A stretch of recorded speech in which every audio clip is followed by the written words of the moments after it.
So hello and welcome back to the MyWhoosh Championships. And I say welcome back because we are back after the Riders' Rest Day. I deliberately say the Riders' Rest Day because the production team was slaving away over a steaming hot computer system or two yesterday to make sure that we had everything up to date for today. The broadcaster team at MyWhoosh, and in fact, Emma and myself, as well as, of course, with the Sunday Race Club.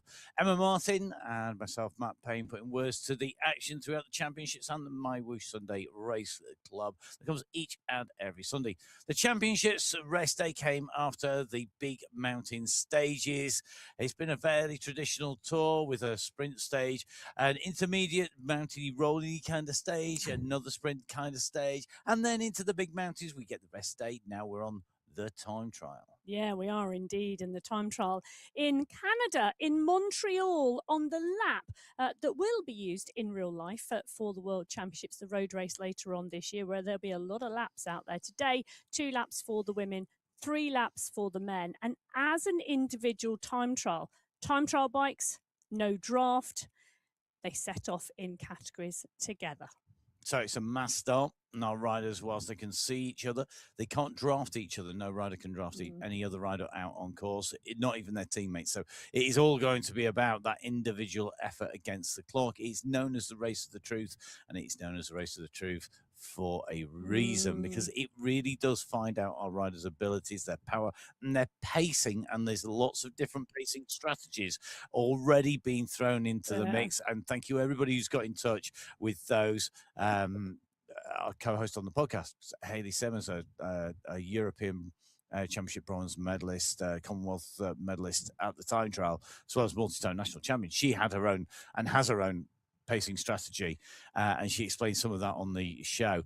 But that's not true of everybody. No. There are polar opposites coming in as well. And I think it's a lot of really, opinion, which is great. really funny. So many people have been in touch telling me how they're going to race today, and I cannot tell you how many different variations of time trialing I have had conversations about. But whatever happens out there, whatever strategy works for you, good luck out there in the individual time trial. It is the race of truth. It is indeed. It's time to go into our next stage, our penultimate stage of the MyWhoosh Championships for 2026. It is stage 6. Let's get down to the Contre Le Mans, the time trial for our riders here in the MyWhoosh Championships in our women's race.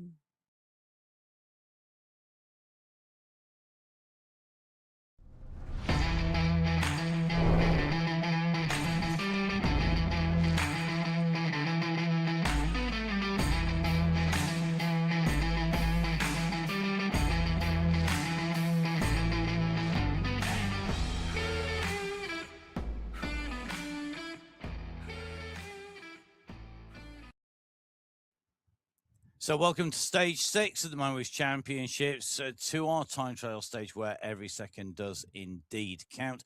And this is going to be really, really crucial in terms of the overall classification. Coming into this stage, there's a lot of categories that could be decided today.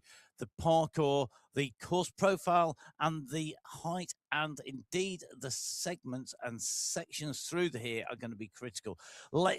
Emma, can we start on the course profile by talking about the actual sprint and mountain competition checkpoints? Yeah, we can do indeed. And across that 26.7 kilometers and 494 meters of climbing, there are 2 sprint checkpoints and 2 climbing checkpoints. And you can see those climbing checkpoints come very early in the lap. The sprint comes much later in the lap. They are both fastest through the segment. So it is your time through that segment that will give you the 5, 4, 3, 2, 1 points in that sprint competition. The fastest time getting 5 points, then 4, 3, 2, and 1. It is different to every other stage in the MyWhoosh Championships. Exactly the same in the climbing competition. It is your time up the climb that counts. 16 points available in that climbing competition again. So it is going to be very, very different out there. The key thing, however, is obviously that counterbalances with time across the line at the 26.7 kilometer marker and the team competition. So the riders in our sprint and climbing competition have got a very different race today for them, in terms of if they want to keep those polka dots and they want to keep that green jersey, but they also want to keep the team happy. Yeah, and in terms of choosing, it is that choice, isn't it? You've got time versus points. And to get the best points, you would want to put the fastest effort into those segments, into the climb segments or into the sprint segments, and rest in the rest of the race route to the end of the course. But if you do that, your time will be massively impacted If you're potentially. in a team that's still got 5 riders, you could have had that conversation overnight, and they could be saying to you, right, no, you go out and you defend the polka dots, you go out and you defend the sprint, you put in what you can, and we might give you a rider to help you do that, and then 3 riders focus on the time. But you're lucky if you've still got 5 riders in contention and you're able to execute that strategy. And it's not going to help in terms of, it's not like you can get your team to come in and jump in and give you a lead out here, because there is no draft even between teammates. Yeah. And all of our riders are going to be automatically assigned a time trial bike as well, which is the new Colnago out there. So they get to ride the bike that I think Tade has been riding in the time trial. So another super fast bike. One of the things we've not talked about is the wind direction out there. And it is really, really tricky, the wind direction out there, because in those moments of recovery on the downhills, that's where the headwind is really going to hit today out in Montreal. So let's go down to the start line. Let's go take a look at our riders. Our riders will go off in waves, although they can't draft each other. In Category 6, Maria Zabala leading our overall competition from Agudelo and Hoyos, with Smithson still nicely tucked inside the top 5. So is Nina Pierce. Joanna Warren just outside. The time gaps here, and this is all about time, nothing separates. It's 1 second between the top 2. Further back, 3 and 4, 1 second separates them. 2 seconds between 5 and 6 on the race route. I mean, we are talking tiny gaps all the way through this race, and there's time to be had here for most of these riders. Yeah, I mean, look at Schuring versus Driscoll. What is that? That's 3 minutes. That's nothing today, and it is going to be really, really interesting. But you know what I love? I love the fact that all the way down through these races, and we said it the other day, there are their own personal battles going on with the rest of the field around them, and all credit to all of our riders out on the start line today, and those completing the MyWhoosh Championships. Completing it in itself is a massive achievement. So let's go to our stage winners, to the stage winner on the mountain stage in Colombia. Nina Pierce taking that win, as you can see, by 29 seconds from Zabala. Pierce moving herself up on those overall standings and pushing herself up 5 places on the day. Because of that performance, Zabala in second and Agudelo in third. A sprint between those two to the line. Pierce taking the highest number of points in the sprint competition on the day.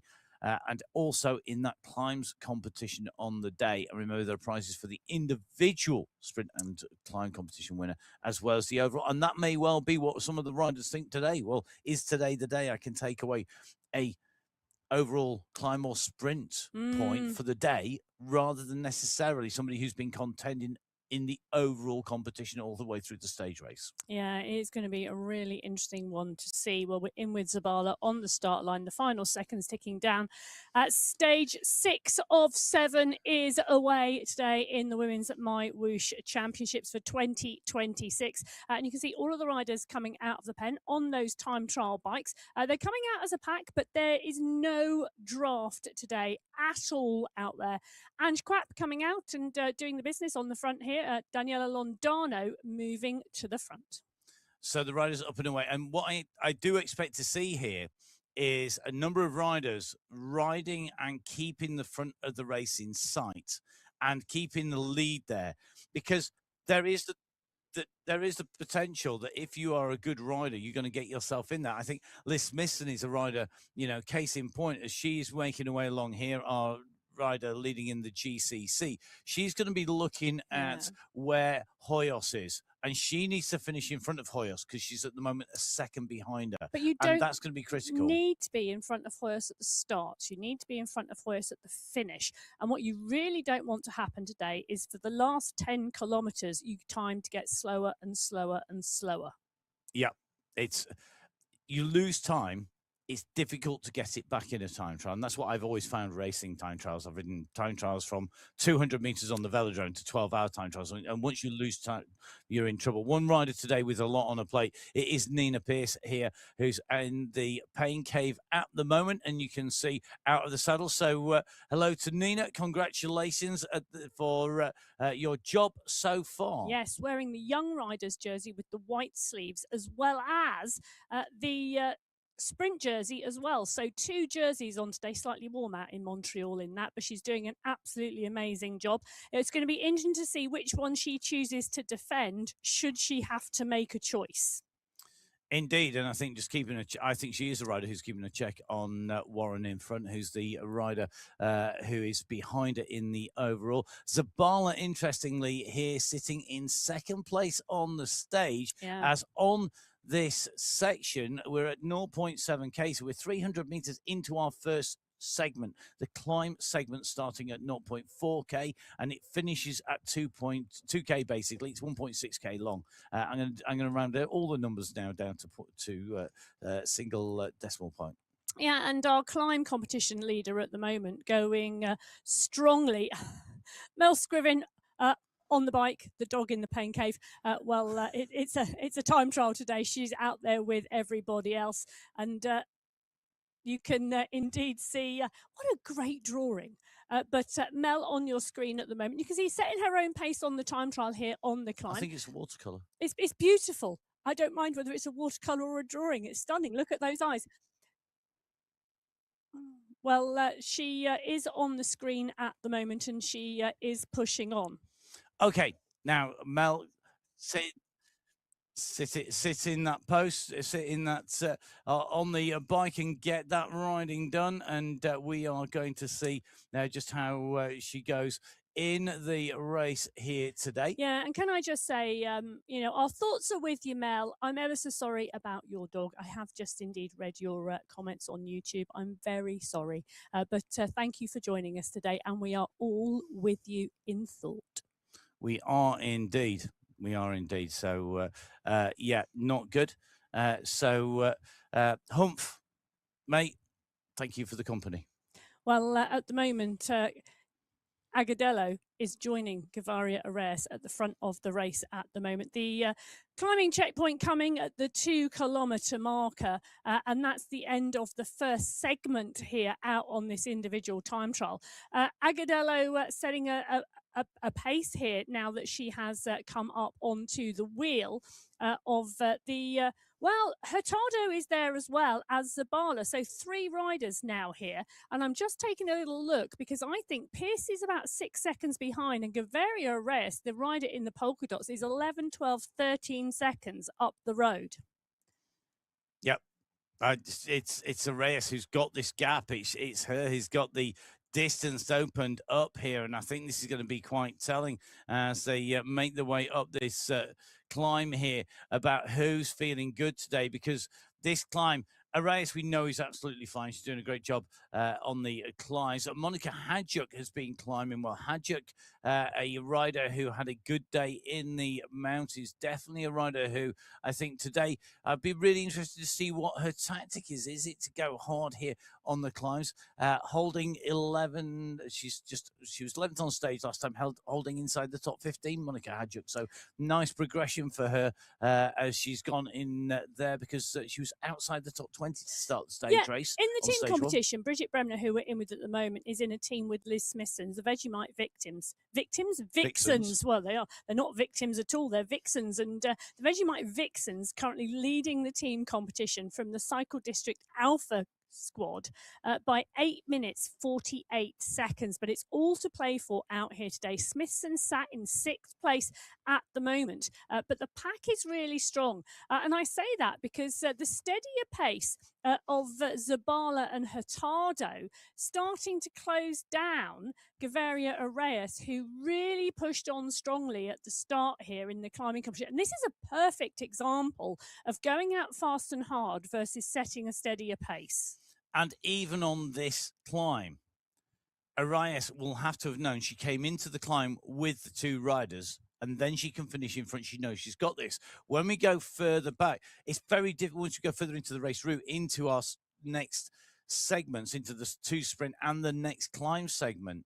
If there's a gap, you don't know what the gap is back to the other riders, so you can't base your performance on another rider's time. No. It's very difficult to judge by the nearest rider. It is. And what we saw, I'm thinking right the way back to 2023, when it was fastest through the segment on all of the segments, we did see riders at the base of climbs go to the back of the group.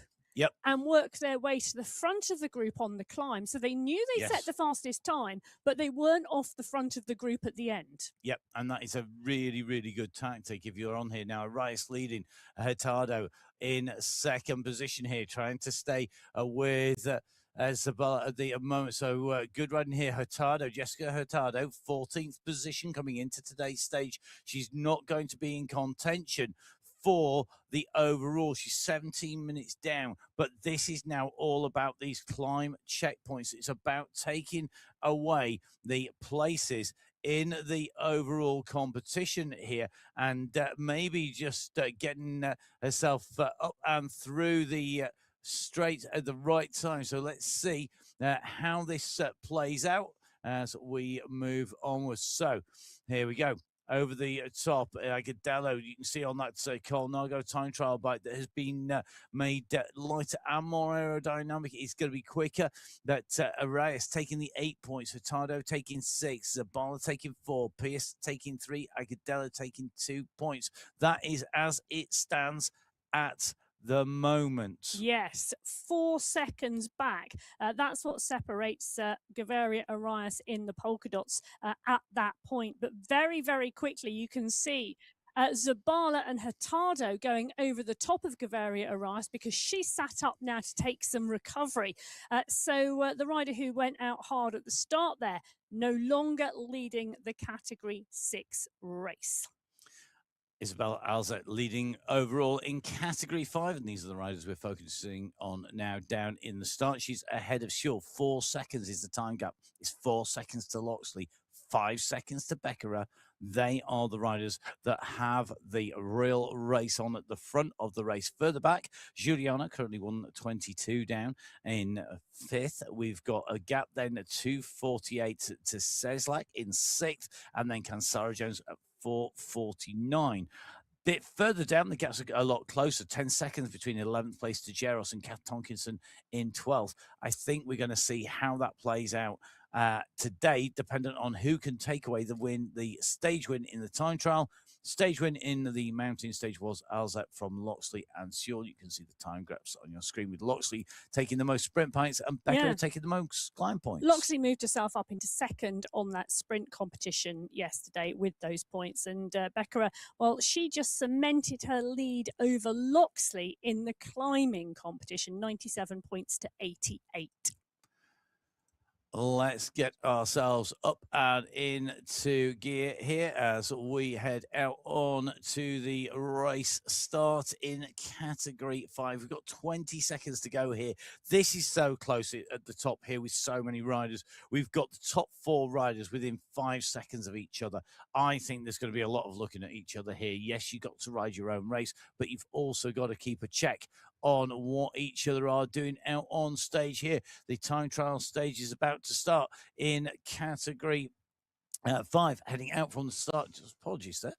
Just had a little bit of a pause in my throat. It didn't happen in my brain. It happened in my voice. Well, Category 5 out of the pen. We're in with Wilhelm at the moment. But on the front, Barbara Heron is dialing this off the front at the moment. Coming out of the start, it's at 400 metres at that first climbing segment starts in this time trial. This is dangerous territory for the riders who get panicked by this and then try and go with it to Silva, Chudzekowicz, Herring, all in the mix. Chudzekowicz, you can see on your screen at the moment. We've been in with her every day. Great to see her here. She's been putting in a good performance, Chudzekowicz, here out on the MyWhoosh Championships, and she's right in the mix as they go underneath the polka dot banner, signifying the start of the climb.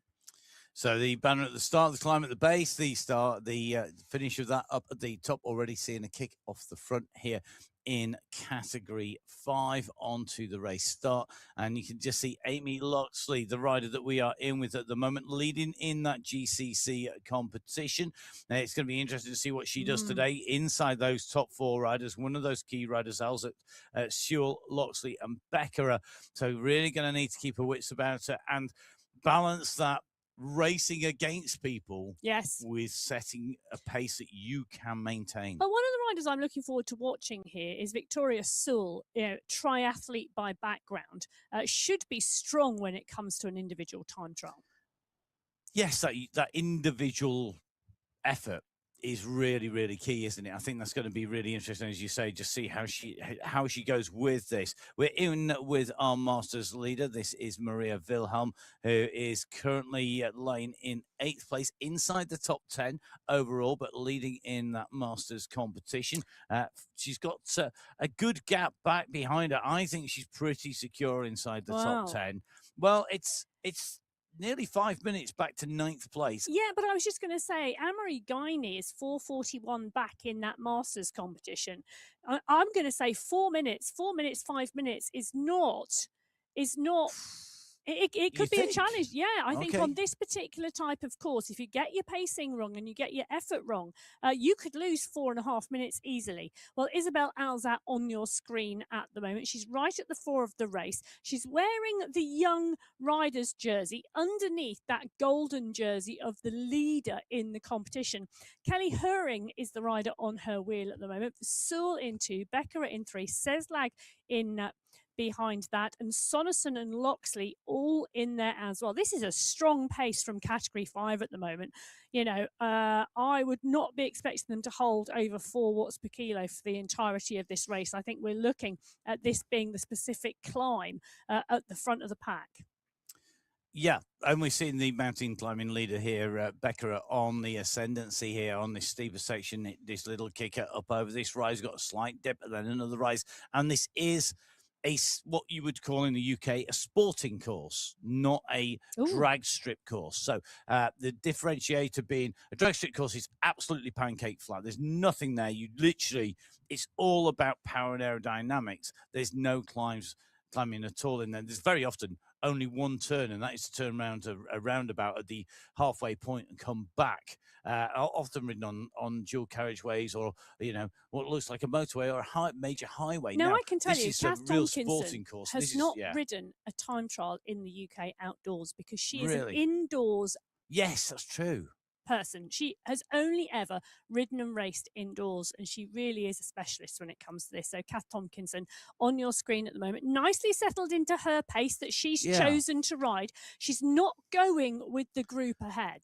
And I think sometimes that is actually an advantage, not having ridden it, when you particularly here where it's the where you apply pressure to go fast and ride and train, you're going to know how it feels to ride on this course alone. Yes. Because you'll have ridden a fair amount of kilometers on your own on the bike anyway, if what you do is ride indoors. So any disadvantage of not knowing that sort of effort on your own in competition in a time trial that you maybe have got is in here. And I think also it doesn't always translate different discipline skill, outdoor time trial to indoor time trial is not the same thing. Oh, absolutely, definitely 128%. It's like saying, yes, a good rider in an outdoor time trial might be quite good on a velodrome hour record, but not always. I mean, good riders, class is class. You can't say Chris Boardman I'm going to pick on Chris Boardman, or you could pick on Burton is a good example here. Beryl Burton was good outdoors and she was good on the track because she was just absolute class. And I can think of a number of riders in men's and women's competition, but they are absolutely top of the tree. And when they're that good, they're good anywhere. If you're eating licorice all sorts today as your fuel on the time trial, you're channeling your inner Beryl Burton. Beryl Burton, an absolute legend of women's cycling in the UK. Nern to hand a licorice all sort to the leading man on the road as she passed him. There you go. There you go. Actually lived about 10 miles from the main licorice factory in the UK as well. Well, there you go. Isabel Alzat on your screen at the moment. And this is the front of the Category 5 race on the climb. They are 100 metres off of the banner and it is coming. Becker in the polka dots really, really driving towards the banner at the moment. Sewell and Alzat giving chase, but Becker now moving forward. She's the rider who wants those points. It's going to be interesting to see what happens afterwards because it's all change in Category 6 at the 7.4 kilometre marker as they head towards that first sprint banner of the day. Nina Pearson absolutely dialing this now, up and out the saddle, pushing on. Pearce in the young riders and the sprint competition jersey as we see Becker in the golden polka dots move under the polka dot banner. So Becker setting that first time up there, but will it be the fastest time? They are two very different things here. So Beckera's time up that climb, making her way through a 550.376, 550.376. But will it be enough to hold everybody else off as they come over the top of the climb? Only the clock knows. Yes, only the clock knows. Becker picking up those 8 points, Alzat picking up 6, Sewell 4, Herring 3, Loxley 2. In that climbing competition, Becker now just going further and further away from Loxley. So over the top they go. We've got Loxley tapping on those pedals at the moment.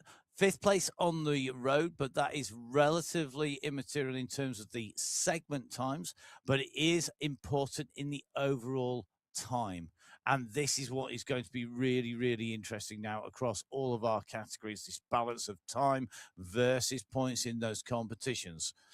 So we're going to see how this plays out now. We've got Alza on the left-hand side of your screen, leading in Category 5. She's got 2 riders for company, Sewell and Beckera. And the rider at the moment who is losing a little bit of time here is Amy Loxley. Loxley, as they went over the top of the climb, was nearly 18 seconds down, and that has gone out some more. Let's dive down to our race start because we are going to go down in with the rider who defended their overall lead but took away a very, very emotional stage win at the top of the mountains climb. The emotion was flowing not just on the course but also in the commentary box. I can't help it. Yeah.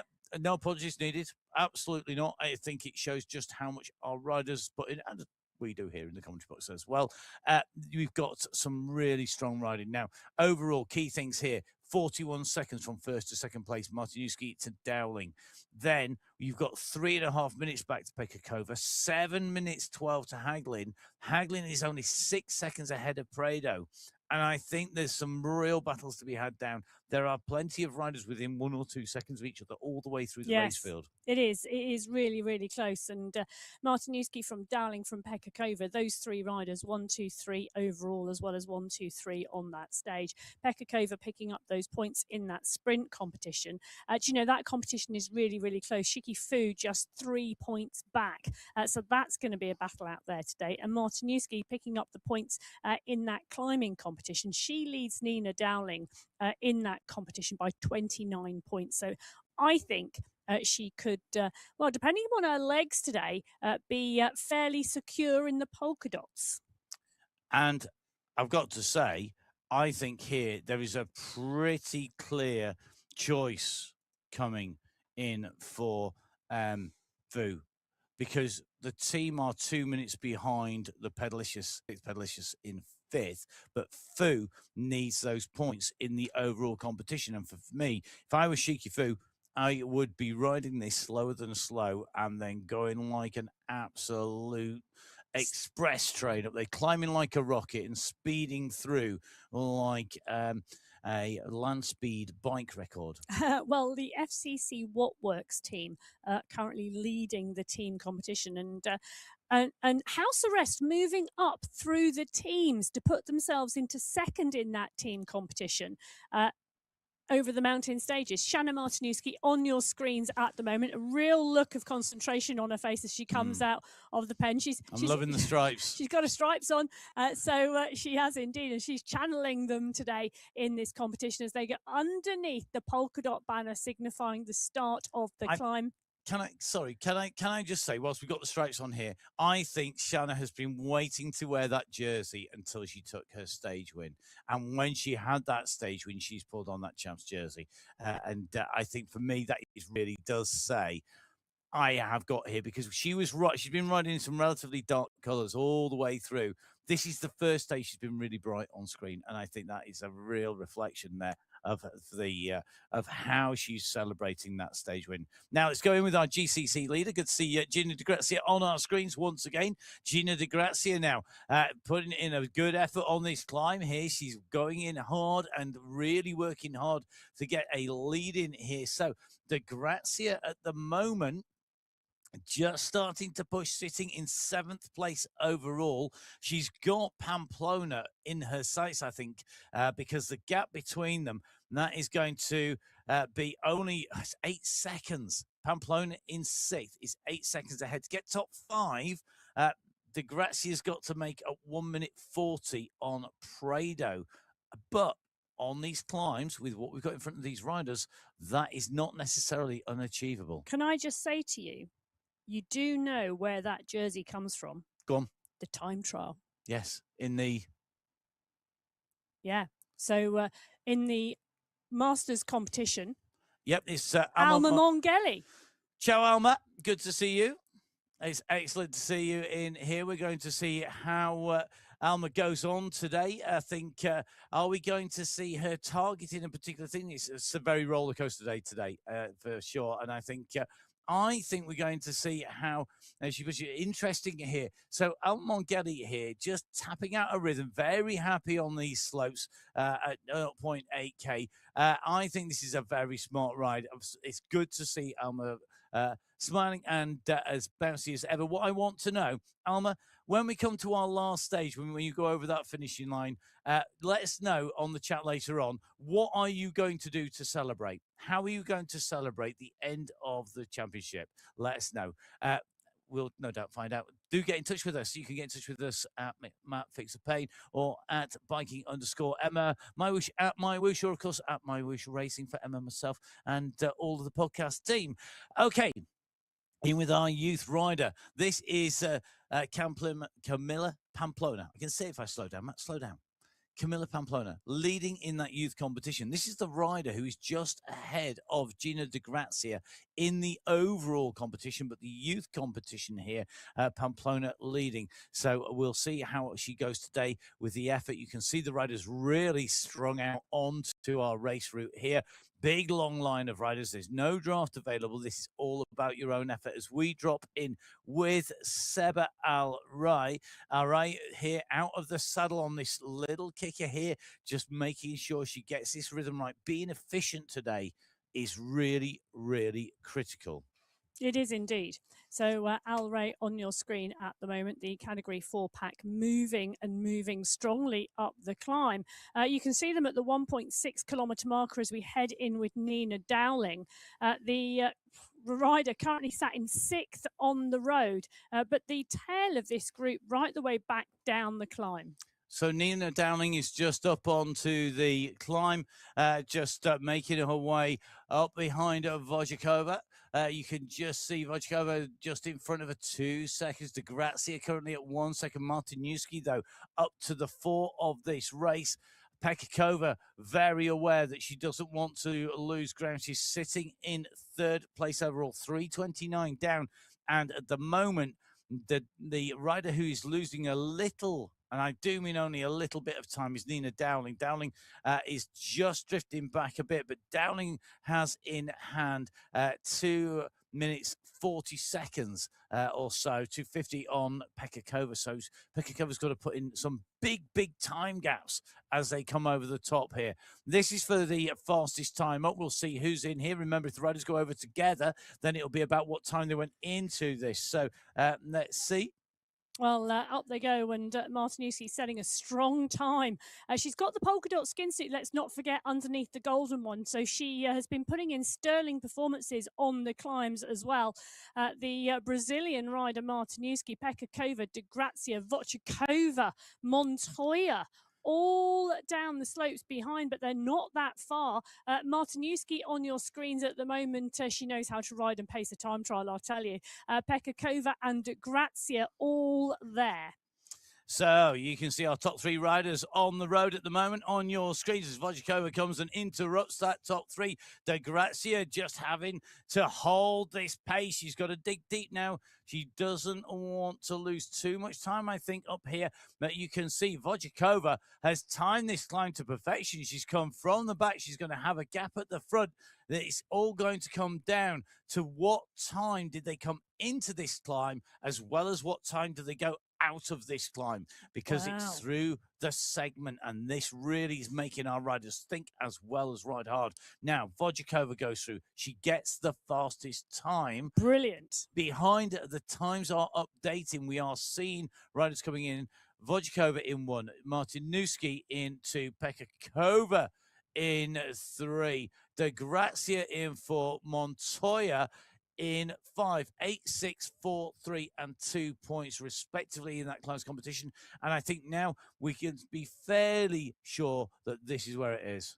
Yes, I think we can. But at the moment, Shanna Martinuska continuing to push and continuing to settle into that pace as she does. Pekakova, Vodjakova, Dowling, Montoya. Really interesting to see some new names up here on the time trial. Vodjakova, we haven't seen her at the front of the race, but this is obviously one of the races and one of the styles of races that really suits her. And Catherine Montoya, we often know Catherine Montoya as she's pretty good all round. She's a good sprinter, but this is brilliant to see, and she's really coming into her own today on the individual time trial.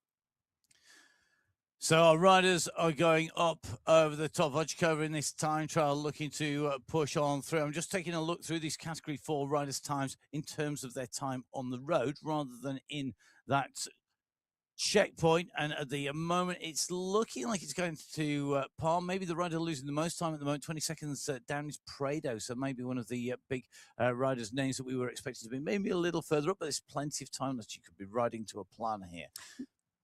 So Genreal on the top, and you can see Litton, Essler, Bauer, Tuma, Beltran, Perry, Category 3 in the pen. This has been so close to Category 3 racing. It's been absolutely fantastic to watch all the way through this competition. And today, I think, is going to be no exception.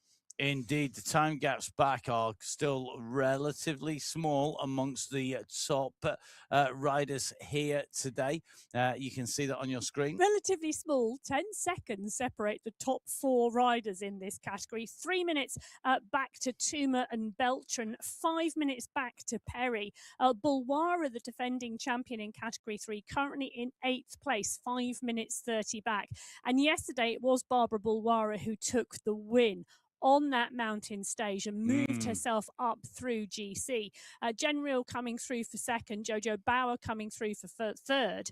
Sarah Carollis took the points in the sprint competition, but that's close because Helen McKay is only 4 points behind her.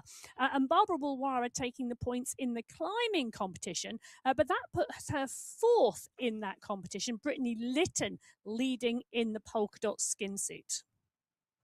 Well, Category 3 down in the pen. The final seconds are ticking down. It's not quite as close in that team competition. Right on the Storm, clearly in the lead. It's a 16-minute gap back to the Full Send Collective. So I think that Right on the Storm squad are looking really strong. So we're about to head out onto the race route.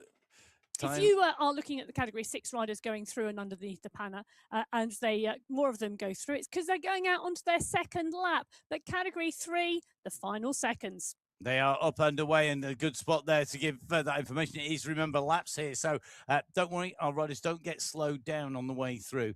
Thanks to this being a virtual platform rather than being an in-person event. It does mean that we don't have to worry that there's a roadblock of riders sat in front. The number of times I've been at a live event where the riders have lined up for their race only to find they have to move off the start line again because you have something that needs to come through, from fire trucks to riders to motorbikes, you name it.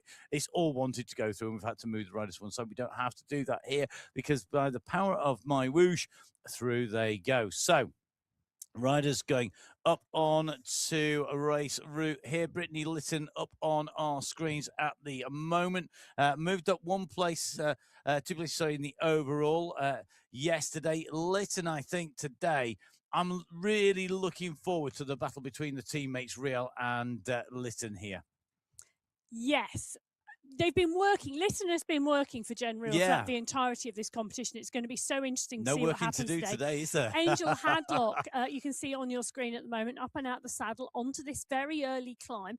The climbing segment already underway, and the push already coming from the front of the Category 3 race. The Category 6 race riders they are passing. There is no draft out there today. Nobody can get draft off of anybody. This is completely you, your legs, and the bike.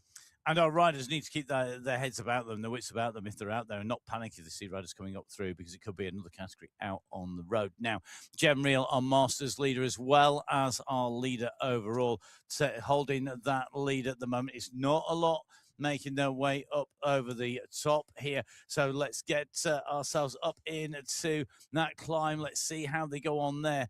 Out on the course, I think we're starting to see a little bit of movement in the sprint competition, Emma. Yeah.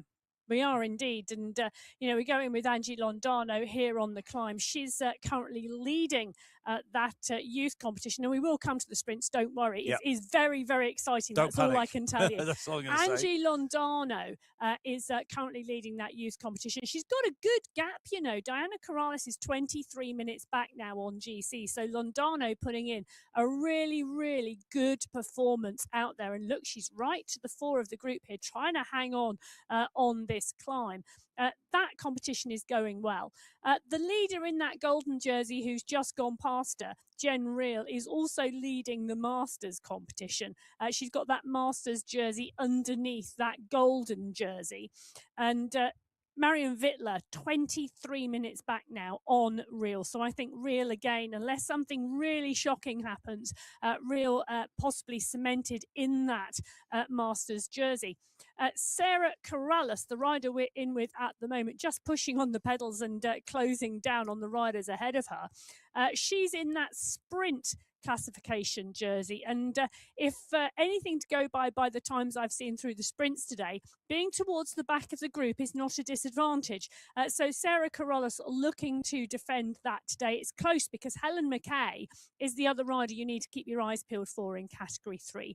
Just 4 points separate those two riders. I think the sprint competition in Category 3 is going to come down to tomorrow. There are 10 points available today. There are 15 points available tomorrow. And Category 3 sprint competition is going to go to the wire. And it's so many decisions for these riders now to take. And I think this is what I'm really loving, the fact that these riders now have to think about what they do in that sprint. And I think there's going to be a little nagging doubt in the minds of some of these riders. Well, I think Category 3, I think what we're seeing with the Lytton Reel duo is I think we're seeing Lytton going for the polka dots, Reel going for the overall, and those two, with Lytton helping Reel get to that overall, are not insurmountable at all. Perfect combination.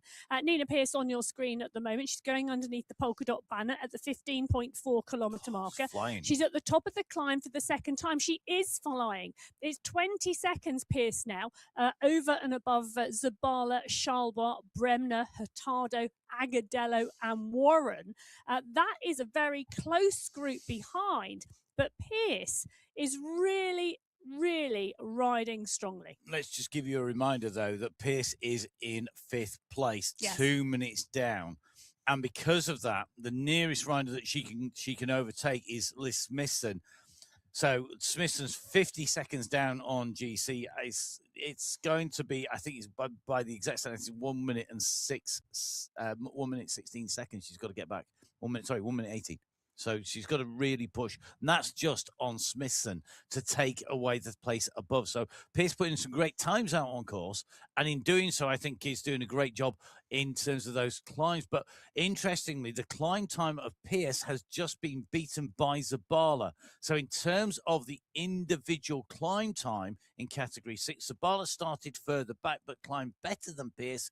Pierce still leading on the road. Yeah, and it is really interesting because it doesn't matter where you are, it is your time on the road. Zabala, Pierce, Bremner, Charlebois and Hurtado taking the times. But Hurtado, 1 minute and 1 second back on Pierce at the point as we see Brittany Lytton go underneath the banner in category 3, the first time up the climb. So Lytton setting a storming time on the first climb here in Montreal. Wow. Absolutely outstanding out there right now. Bulwara coming through, Real coming through, Bauer coming through. But Lytton 4 seconds clear of her teammate Jen Real, who's in that golden skin suit. So Brittany Lytton, Jen Real, Jojo Bauer, Angie Londano and Barbara Bulwara are the riders picking up points in the competition, in the climbing competition. I can tell you Helen McKay's riding well. She's going to be one to watch in the sprint competition. She's currently sat in 9th place at the moment in this time trial. But McKay is not going to challenge, I think, in the overall. She's just not going to get herself into a position where that's going to happen. I'm just let's see. I think this is the answer here out on the road. Lytton, Real, Bauer, Lodano, and Balawa. Balawa, another rider who's on a good ride here, really pushing on strong in 5th place as she comes up over the top of that climb. And I think that's going to be interesting. Dominic Schaboff doing a good ride as well in the category 6 race I just noticed coming through. So there's a lot of riders putting in great rides today out en route that we maybe wouldn't necessarily have seen previously out on a race route. So let's see how these riders continue to push. The riders making their way up over the climb, the Chameleon Hood, for the first time for category 3. Lytton's time, 5 minutes and 2 on the climb segment on there in category 3. Vojakova's time of 5:28 in category 4. Category 5 fastest time up that climb for the first time of asking was a 5:50 for Becker. And category 6, the fastest time was Arias, who did a 6:13 on that climb. Yeah. So going, it really is the race of truth. It's going in category order at the moment. We'll see if that's going to be the case in category 2, who are down on our start lines here in the women's competition. Sylvia Guerrero leading from Wiseman, Sopers, and co there. Those time gaps back, though, 2 seconds back to Wiseman, 4 to Sopers, 12 seconds to Kalman, 18 seconds to Hakkinen, 19 seconds to Mashandi, 29 seconds to Roach, and even in 8th place, Sanchez, if she does a good ride at what she's 1:05 down, but we're seeing some big time gaps already open up. We're seeing some huge time gaps opening up on the time trial course here, and expect the same to happen here in category 2. Expect there to be changes. Bergin right with Heber Smith, those 2 riders from GB, locked together in that competition. They are currently sat in 19th and 20th, 9 and 10 minutes down respectively. This for me today is really going to shake up all of the GCs out there. It's also going to shake up the team competition and possibly really cement the competition. But which way that falls is anybody's guess at the moment. Well, Eleanor Wiseman took the win yesterday from Sylvia Guerrero and Emily Sopers. Those 3 riders currently 1, 2, 3 on GC, just 4 seconds separating them after 5 stages. Anna Russell took the points in the sprint competition. It really is a battle between Russell and Gonzalez Rua out there. 12 points now to Russell's favour. Eleanor Wiseman, she's got 16 points versus Sylvia Guerrero in that climbing competition. Neither of those 2 competitions are finished yet. No, still all left to go out on the road. I'm particularly looking forward to hear the battle of the British road racing riders. Yes. Simmons in 9th place overall, Lethbridge in 10th place overall, and Denton in 12th place overall. They are all really, really close on GC, less than 20 seconds between them. Simmons, Lethbridge, Denton in that order on the GC. But what's going to happen here today? Will it be time trial specialist? Although not, she's also taken wins at the national hill climb level. Simmons, will Lethbridge be able to let her legs do the talking today? Well, it's going to be so interesting. Lethbridge is a strong climber, so that's going to be an interesting one. I think it's going to be a great battle. And Denton, more of an esports specialist in some ways. the way she rides so well at the moment. Denton secret training. Yeah. So that's going to Yeah. be good. And I'm really looking forward to watching her ride race. The other rider I think who could go well in time trial is Holly Bergin. She's also got, while we're talking about GB riders, because she's got great watts. She has lots of power. Lots of power. So it is going to be really interesting out there. Outside of the GB contingent, there's an awful lot of really good riders in this race. It's only the XTT in British TT in me that said they've got my own little watch on there. Now let's take a look at the other competitions that are going on out there. The Masters competition being led by Sarah Roach. Yes, it is indeed, but being led by Sarah Roach by 3 minutes 11 seconds. The rider in second place, Stephanie Briggs, could also go well today. They're both on the same team, the Watt team. So two strong Masters riders, both on those squads. The team competition, can I just say, is also really, really, of course I can. Thank you very much. Is also say no. really, you never know, is also really, really close in category 2. The Watt team currently leading. The core team, 2 minutes 29 back on GC. FCC United Cadence, 6 minutes 17 back on GC. I think those three teams are still in a battle here. Well, Wiseman on the front in the polka dots in that Queen of the Mountains competition. She is really looking at taking away the points here. Vanessa Murray in the pack behind. Murray's been riding really well. It's going to be very, very interesting to see how the move-in is going, how she's getting on today in this race. I think nicely tucked into this group, but she's got to stay focused for me. I mean, we do say she really just she's just got that fluid style, but I think today time trials can cause people to tighten up, it's so much thinking going on that people overthink it. And I think that is a danger for a lot of our riders here today. You need to just sit and be really single-minded, but not overthink it. And it's just so hard to do. Emma Sonnerson here in category 5, putting in a great ride here on the climb. So the top of this climb, the first time around in category 5, we saw Becca Alzett, Herring, Loxley in the order as they went over the top. At the moment, though, look at Emma Sonnerson.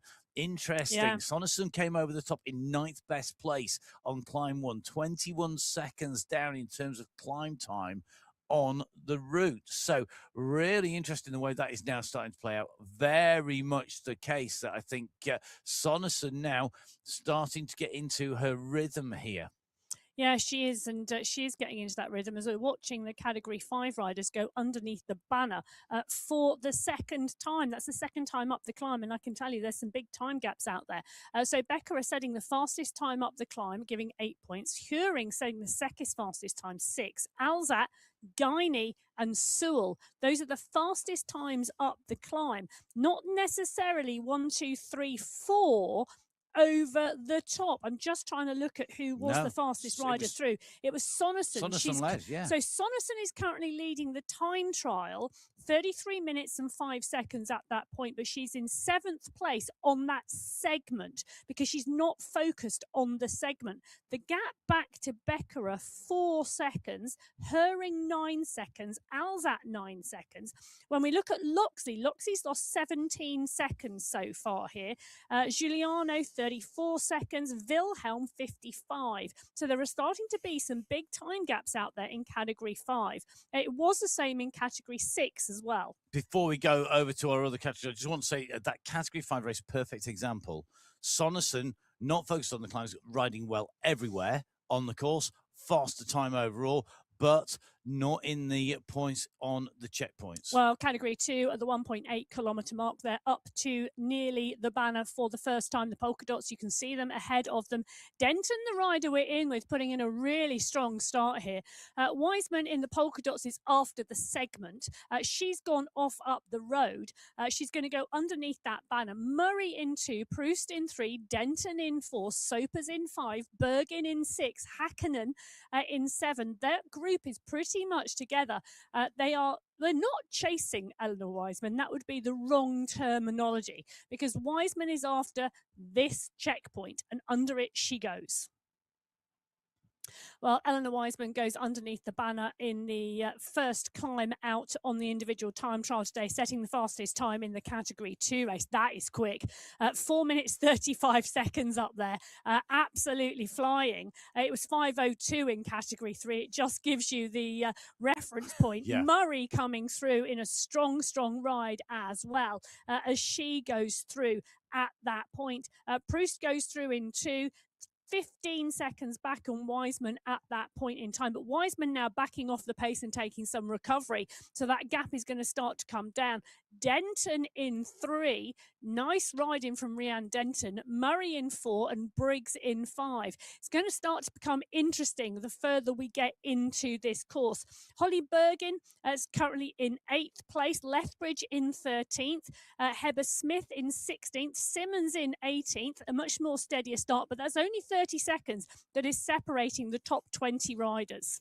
And I was just looking at the battle between Lethbridge and Simmons in there.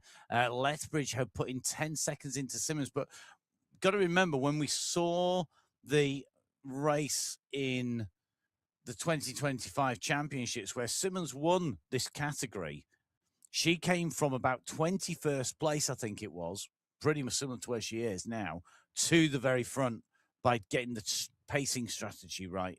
Much more difficult to do in here. Let's see how they continue to push here at the moment. Well, Category 3 and Category 2 on the road at the moment. They were the riders we were looking at. Category 2, Wiseman, Hakkinen, Murray, Sopers, Briggs, Denton, Roach. That is your top 7 on the road at the moment. Category 6 are the furthest down the road, starting 47 minutes ago. Nina Pierce is leading this at the moment. It's looking to me that she's got nearly a minute gap now out on the road. So we went in with Nina Pierce right at the start of the show, and we've been watching her in this competition. There's been some great riding and racing from her, but she's really settled in and she's at the front of the race at the moment. And the gap to Pierce, from Pierce to Smithson, that battled for 4th to 5th place. Smithson was at 52 seconds. We had Pierce at 2 minutes and 7 seconds down. Now, so that is going to be close. One of the interesting things that Pierce is now through all of the checkpoints, before we just drop in with Category 1, the sprint competition out there is playing out very, very differently. Riders from the back of the group taking sprint points in the fastest through the sprint. And that is great to see. Very, very different names in the sprint competition today. Well, Category 1 down in the start pen. They're the last group of riders away today. Kate McCarthy currently leading 6 hours, 31 minutes and 32 seconds of racing so far. She's got a 1 minute 24 lead over Guerra. Tomasi in 3, Alberg in 4. Kolczynski put in a great ride on the last stage to move herself up into 5th place overall. And very different approaches to the rest day from McCarthy, who seemed to have a very traditional rest day, from Gabby Guerra, who took a very non-traditional approach to the rest day. So I think we're going to see maybe some differences in there. We're going to see how some of our riders, I think it's going to be interesting to see what Soderstrom does here. Yes. Because Soderstrom, we know, actually can time trial well. Yeah, she's just taken the national title. Exactly. But you've also got sprint points up here. So which one do you do? Do you look for the stage win? Do you go for that stage win overall? Do you go for the sprint points? It's going to be interesting. On our big mountain stage, it was McCarthy from Guerra, and the gap there, 45 seconds almost as it came in through. Then you can see third place rider there currently, Tomasi, 2 minutes 13 down. So those gaps really did get reinforced. Van Shaw taking the most sprint points on the day. McCarthy taking the most climb points on the day on the way to that stage victory on stage 5. But this is stage 6. It is the Contre La Montre, the time trial, the race of truth, where every second counts for every single one of our riders, whether that is on the climb segment, on the sprint segment, in the team competition, or in that general classification, as well as our masters and youth competitions. It's our penultimate stage. It's our last women's race field to leave the pens. It's Category 1, up and away. The fastest riders in the world. What can they do today? There are no more rehearsals. There are no more practice runs. No matter who you are, you've got to prove it. And now is the time to do so. Well, the jerseys are out in force, the rainbow bands. There's a plethora of rainbow bands in the background of Kate McCarthy's Pain Cave today. McCarthy up and out of the saddle and quickly up to her pace.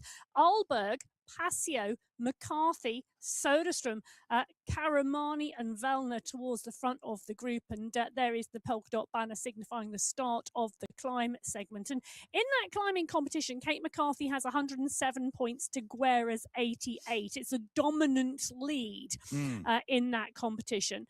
In the sprint competition, Soderstrom from Van Shaw, 55 points to 43. We go in with Camilla Alberg. Alberg's gone out strongly here. She has. And I think there is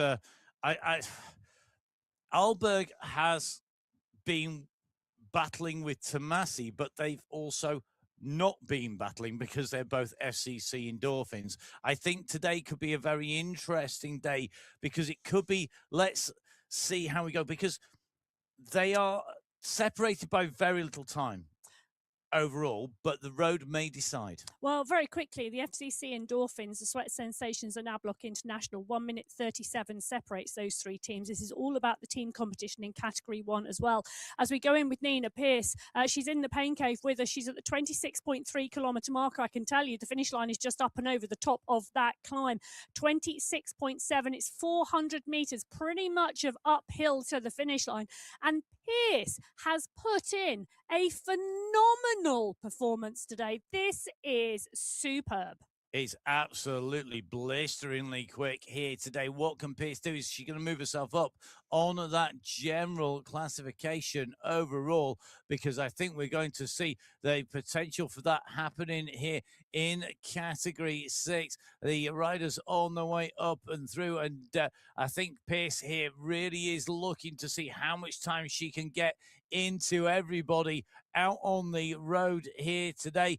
The young rider leading that young riders competition will have extended her lead. The nearest rider to her on the road, well, the time gaps are changing. It's Bremner, and we're going to be looking at a big move here. So I think Smithson is going to be overtaken. It could be a 4th place for Pierce if she's done that. I'm looking for Hoyos out on this group. Can't see her in here.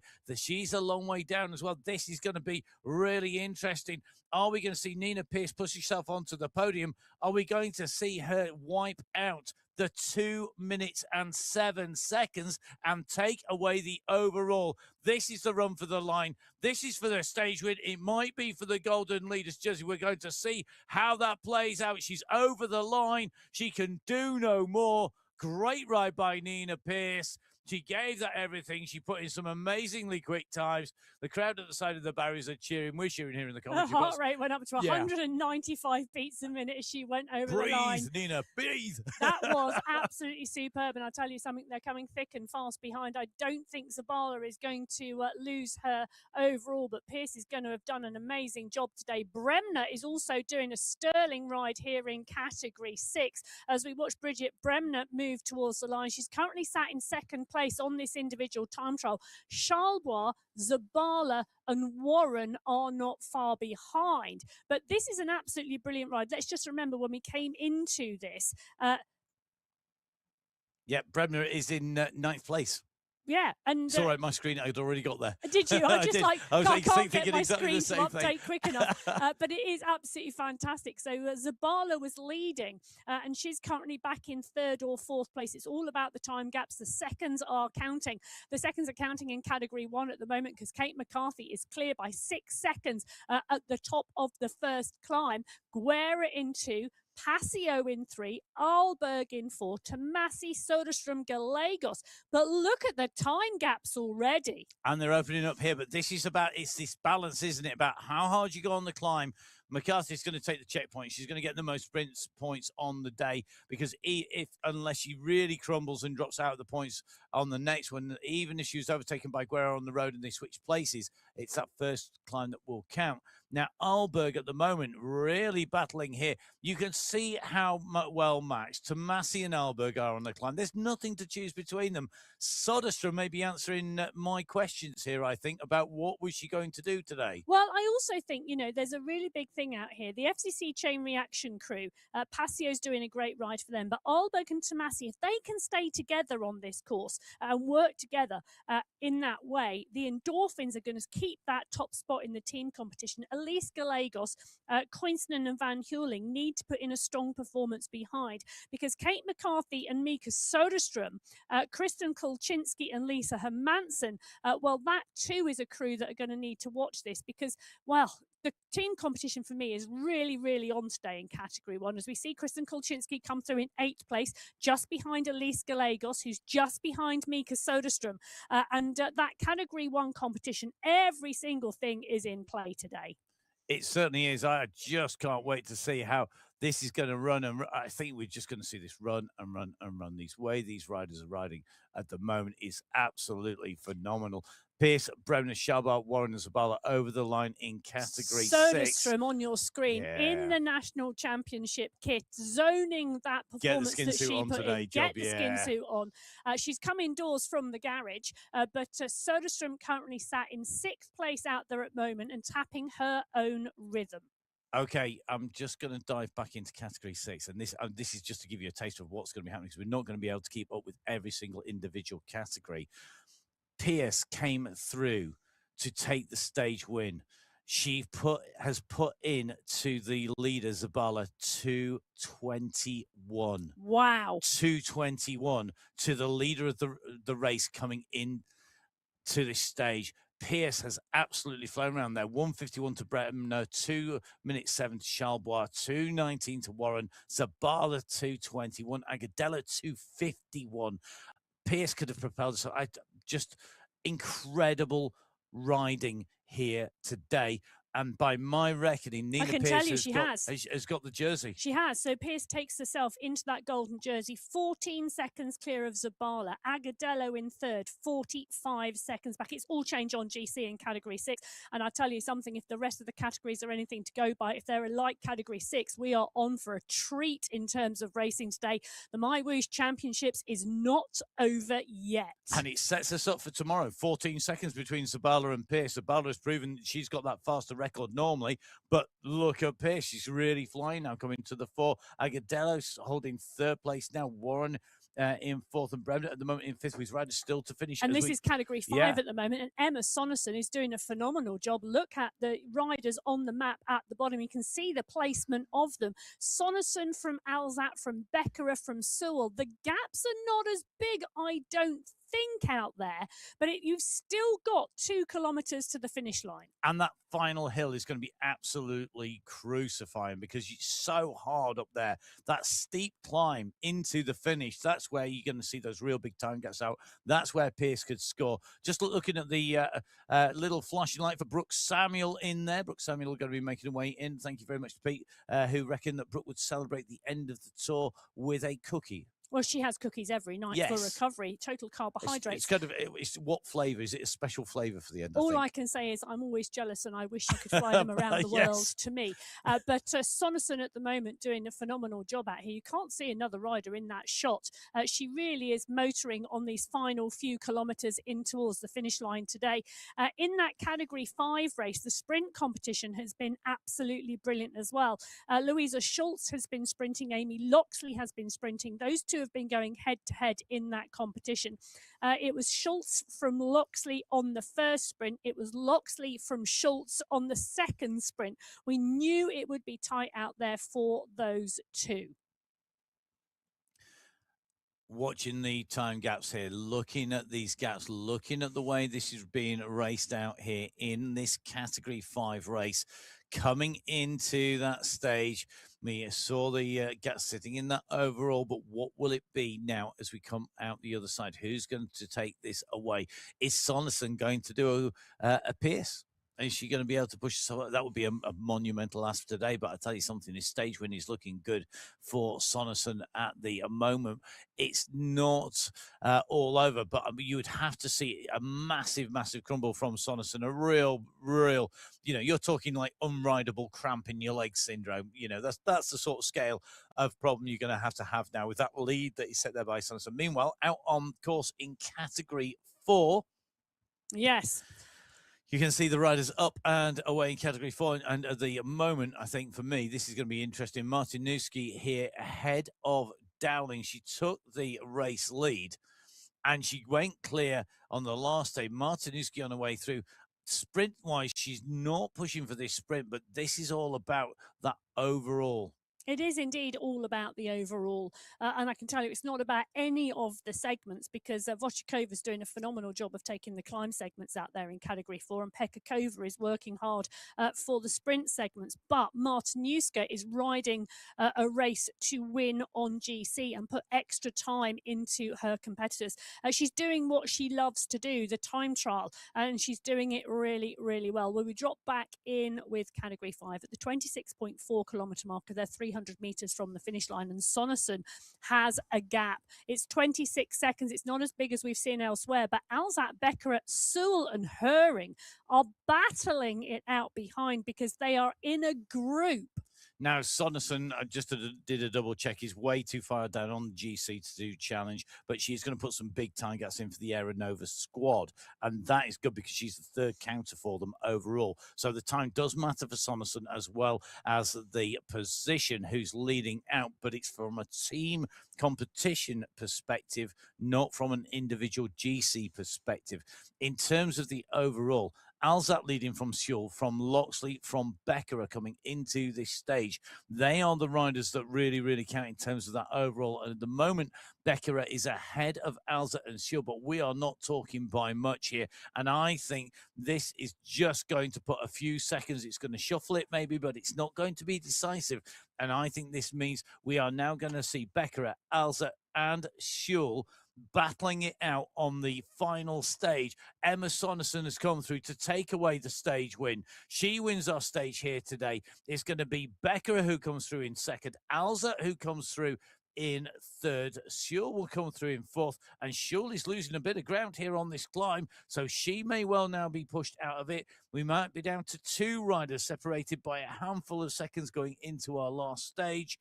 That means they're not going to be doing the champagne down the Champs-Élysées. They're going to be doing the it's flat out. We have got to race every single meter and every single centimetre of this stage race to decide the overall. No, we do indeed. And at the moment, at the 8 kilometre marker, McCarthy has put 13 seconds into Guerra.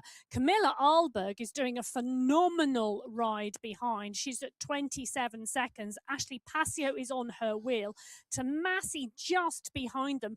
Then Gallegos, and Gallegos has got company because Söderström is sucking that wheel, even though there's no draft. Yeah, and I think that's one of those things. It's about using that rider to spur you on. Some people race better on data. Some people race better against riders. And I think there's a lot of that going on out here as well. Stephanie Medder on a great ride here today, currently sitting in 13th position, only a few seconds off, 1 second off Bruni, 1 second off Mayer, 3 from Fua. The time gaps don't really open up until you go up to Söderström. No, they don't, but take a look here. Soderstrom saying the fastest time through the sprint.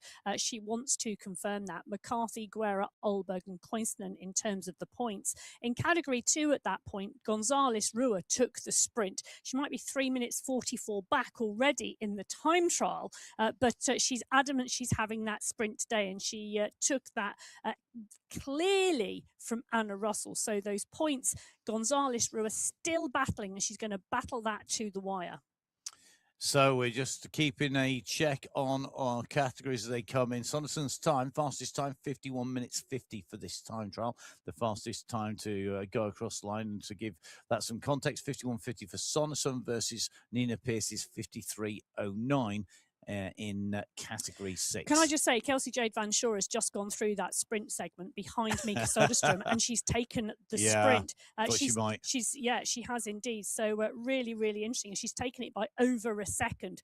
So Söderström with 4 points, Van Shaw with 5. Gonzalez Rua doing the business in Category 2 in that sprint competition. But Anna Russell still has the jersey. Now, just a little thing on those, the way this is being ridden here, and I think it applies to Gonzalez Rua as well. You're seeing two different tactics. Gonzalez Rua is a bit like Van Shaw, out there riding at a tempo that is comfortable, but then putting in the effort for the sprint. But when we look at Soderstrom, she's riding the time trial, but lifting during the sprint. And she's reliant on the fact that she's fast anyway to then just have a little bit of an increase. So it's a raise in pace is enough. But this is how tight these margins are. And this is what these riders have to calculate on their way through. Let's just take a dive in with two of our Category 1 riders. Soderstrom, who I was just talking about on the right-hand side of your screen. At the moment in 7th place, Gallegos on another great ride here. Because Gallegos is heading just up and past Soderstrom. Koistinen is in this fight as well. So is Kolczynski. There are 4 riders so closely matched that they're on your screen on the right-hand side. One rider who's unmatchable at the moment in this championship is Mary Kate McCarthy. Kate McCarthy, the world champion, leading this out at the moment. She's got the gap. She's extending her lead on Gabby Guerra in second. She's extending her lead on all the rest of this race field. But the battle here behind, and one of the things we need to remember is it is relatively close between Alberg, well, in fact, Tomasi, Alberg, Kolczynski, and Gallegos, as well as Passio, and I think Bruni just a little bit too far back in the overall. But Gallegos is at, well, Passio's at 5:22, Gallegos is at 5:19. And that is going to be really, really critical. There's only 3 seconds between them. From Gallegos to Kolczynski, 1 minute, 1 second. And at the moment, Gallegos is behind Kolczynski on the road. Kolczynski defending that position. Alberg is a further 7 seconds ahead in GC on Kolczynski. But Camilla Alberg at the moment is accelerating up and extending that lead. Tomasi's on a good ride as well. And Fua is always putting in a strong performance and a consistent performance. Well, we go in with Category 2, and we're on the climb for the second time. And this is interesting because riders now starting to move through the field. And, holding your nerve is a really big thing in terms of time trialing. And I can see one woman who has held her nerve onto this second lap. But Wiseman right at the front, Soper's in 2, Simmons now starting to come through, and she's come right through the field because at the top of the first climb, she was back in 20th position. She's now in 3rd place on the road and moving forward. Hakkinen, Briggs, Garea and Kalman.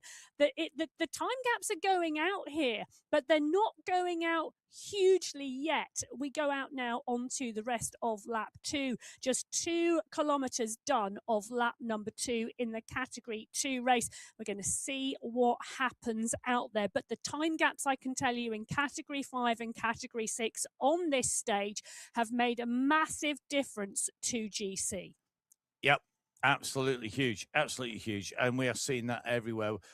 Just was keeping a check here on some of our other riders through the race fields. I've just, I'm not going to give names out here, but I've just seen one key rider in one of our categories lose 9.5 minutes. I know, it's amazing. On GC.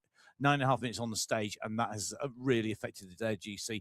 It is a stage you can get right, you can get wrong. You can have a coming off the rest day, your legs could just go, no, I'm not coming out to play today. It's not happening, and it's such a short, intense effort. I think that is really playing out here. So Wiseman, Sopers, Hakkinen's, Briggs, and Simmons gaining the points in terms of the mountain competition.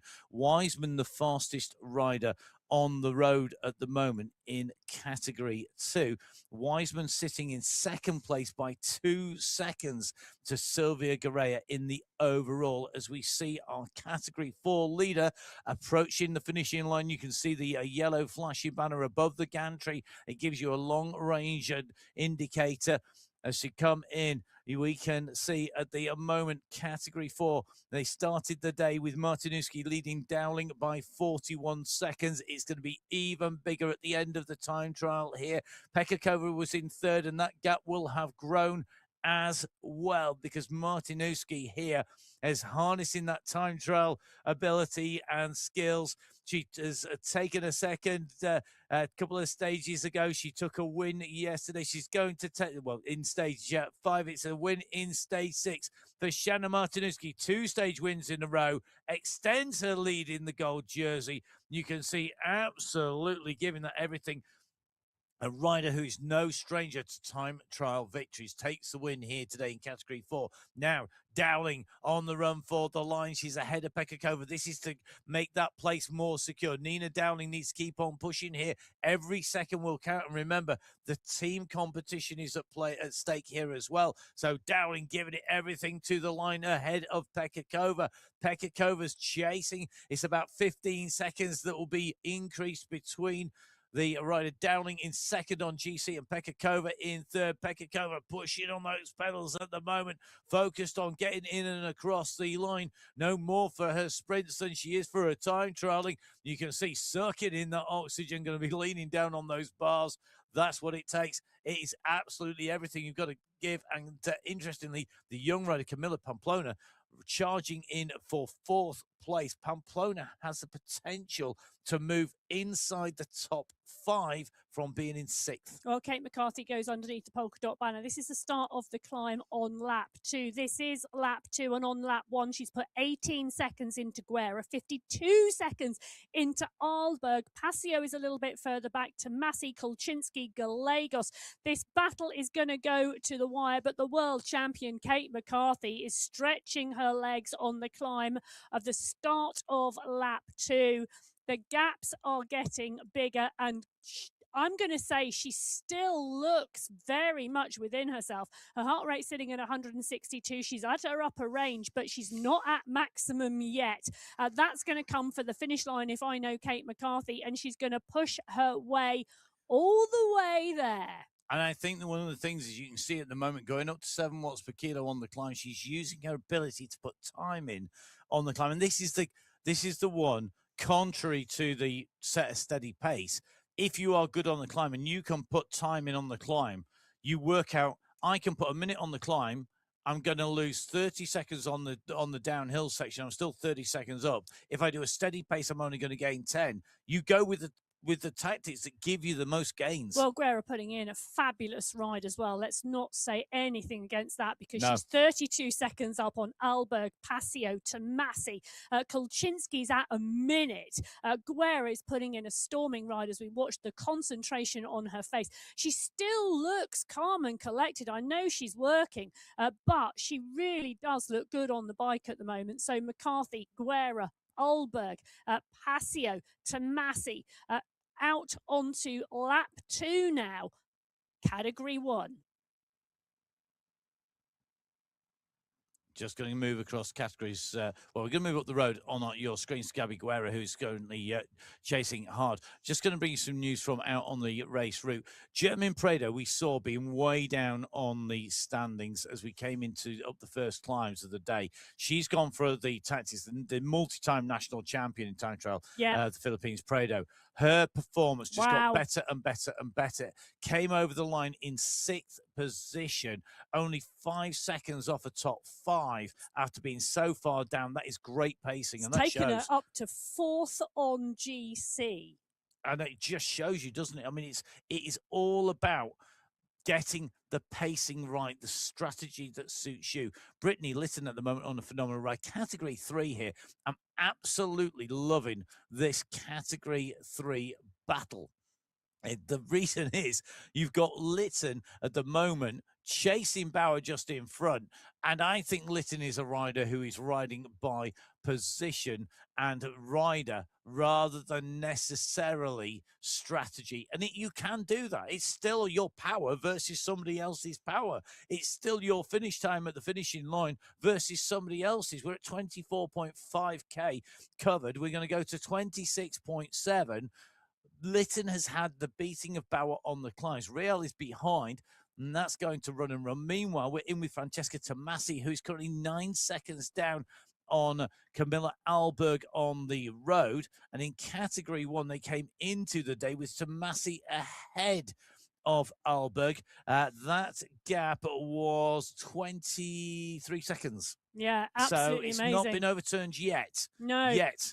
Passio doing a brilliant job here in terms of pacing this time trial as well as she continues to move.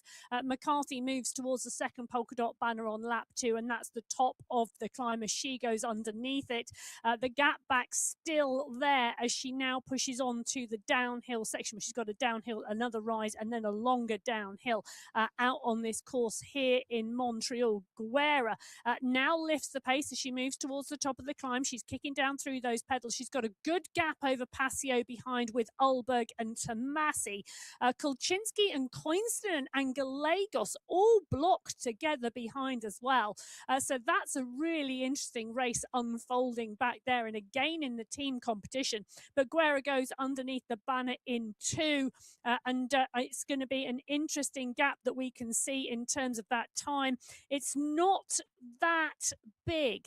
So 13 seconds was the time gap McCarthy made on that climb. The gap at the moment, 32 seconds in the time trial overall between McCarthy and Guerra. Okay, let's take a little bit of a look at the avatar of Ashley Passio. That's the avatar that's just approaching the line. We've got it from the viewpoint of Francesca Tomasi and Camilla Alberg at the moment as we look back from Passio now at the 2 riders behind. Passio is going to come to the line. Alberg and Tomasi, this is the rider they're after. They don't want to lose positions. They don't want to lose time on Passio. If they give away too much time, they can put themselves in trouble. It's 1 minute, 11 seconds between Alberg and Passio, and that's the time that Passio is looking for as a minimum in this time trial. It may well be she's looking at nearer the 2 minute marker, and if she can get just shy of 2 minutes on Alberg and Tomasi at the end of this race, well, she would then be able to move into a top 3. That is a big ask, but this is the very first cycling esports world champion we're talking about in Passio. So don't say it's impossible when you've got a world champion out on the course, because they are always very, very strong. Okay, let's go back in with category 3. Lytton now gone over the top of Bauer. Bauer was leading this stage out. Lytton looking for the stage win. She's also looking for the overall competition here. She's looking to see what she can do. At the moment, though, this gap is currently sitting at 10 seconds between Lytton and Bauer. So while Bauer may be moving herself up through the standings, she's not moving herself up into a position that is going to count. So we're going to have to see how this plays out. Here comes the line. Here comes Lytton. She's charging to the line. Every second counts on today's stage, the penultimate stage of the MyWhoosh Championship. Lytton takes the stage win. What will that mean for the overall? The clock is ticking. Bauer on her way into that line. She's going to come across. I think she's going to be taking second place in that race. So she goes underneath the banner, and Jem Real, our rider, heading in. Remember, Real has been super strong all the way through this race. What can she do today? She's trying to minimize that time gap. But Real, I think, at the moment is going to be finding changes when she comes and gets off the bike. Pluto on a great ride behind. Yeah. She's really pushing her way up into this competition as well. Let's see where she finishes when we come to those final overall tables at the end of the show. It's going to be really interesting to see the way that this plays out. Wiseman, category 2, leading this race out. Remember, Wiseman was sitting just behind our riders as they came in. So this is going to really come down to a battle between those riders who can time trial, those who have gone with a good pacing strategy, and those that haven't.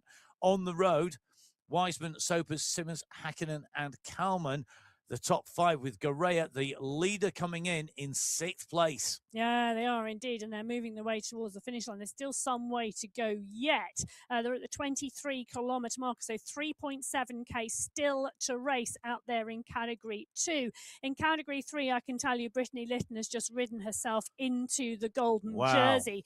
Bauer in 2, 17 seconds back. Real in 3 at 32 seconds. Still 30 seconds separating the first three riders in that category 3 race, as the rest of the riders now losing more time. Esler down to 1 minute 34 in 4th place. Bulwara moves herself up from 8th to 6th. So she's slowly moving forward, but she's 7 minutes back now with 1 stage to go.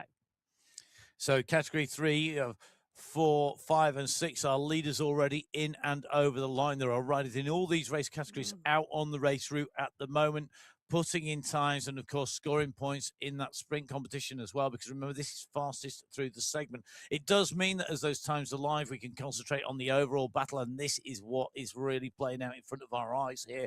The seconds are going to count. He said every second counts as the strap line at the start of the show, and I tell you something, it is, although some of these riders have put in rides that have changed the destination of places by some minutes out on course.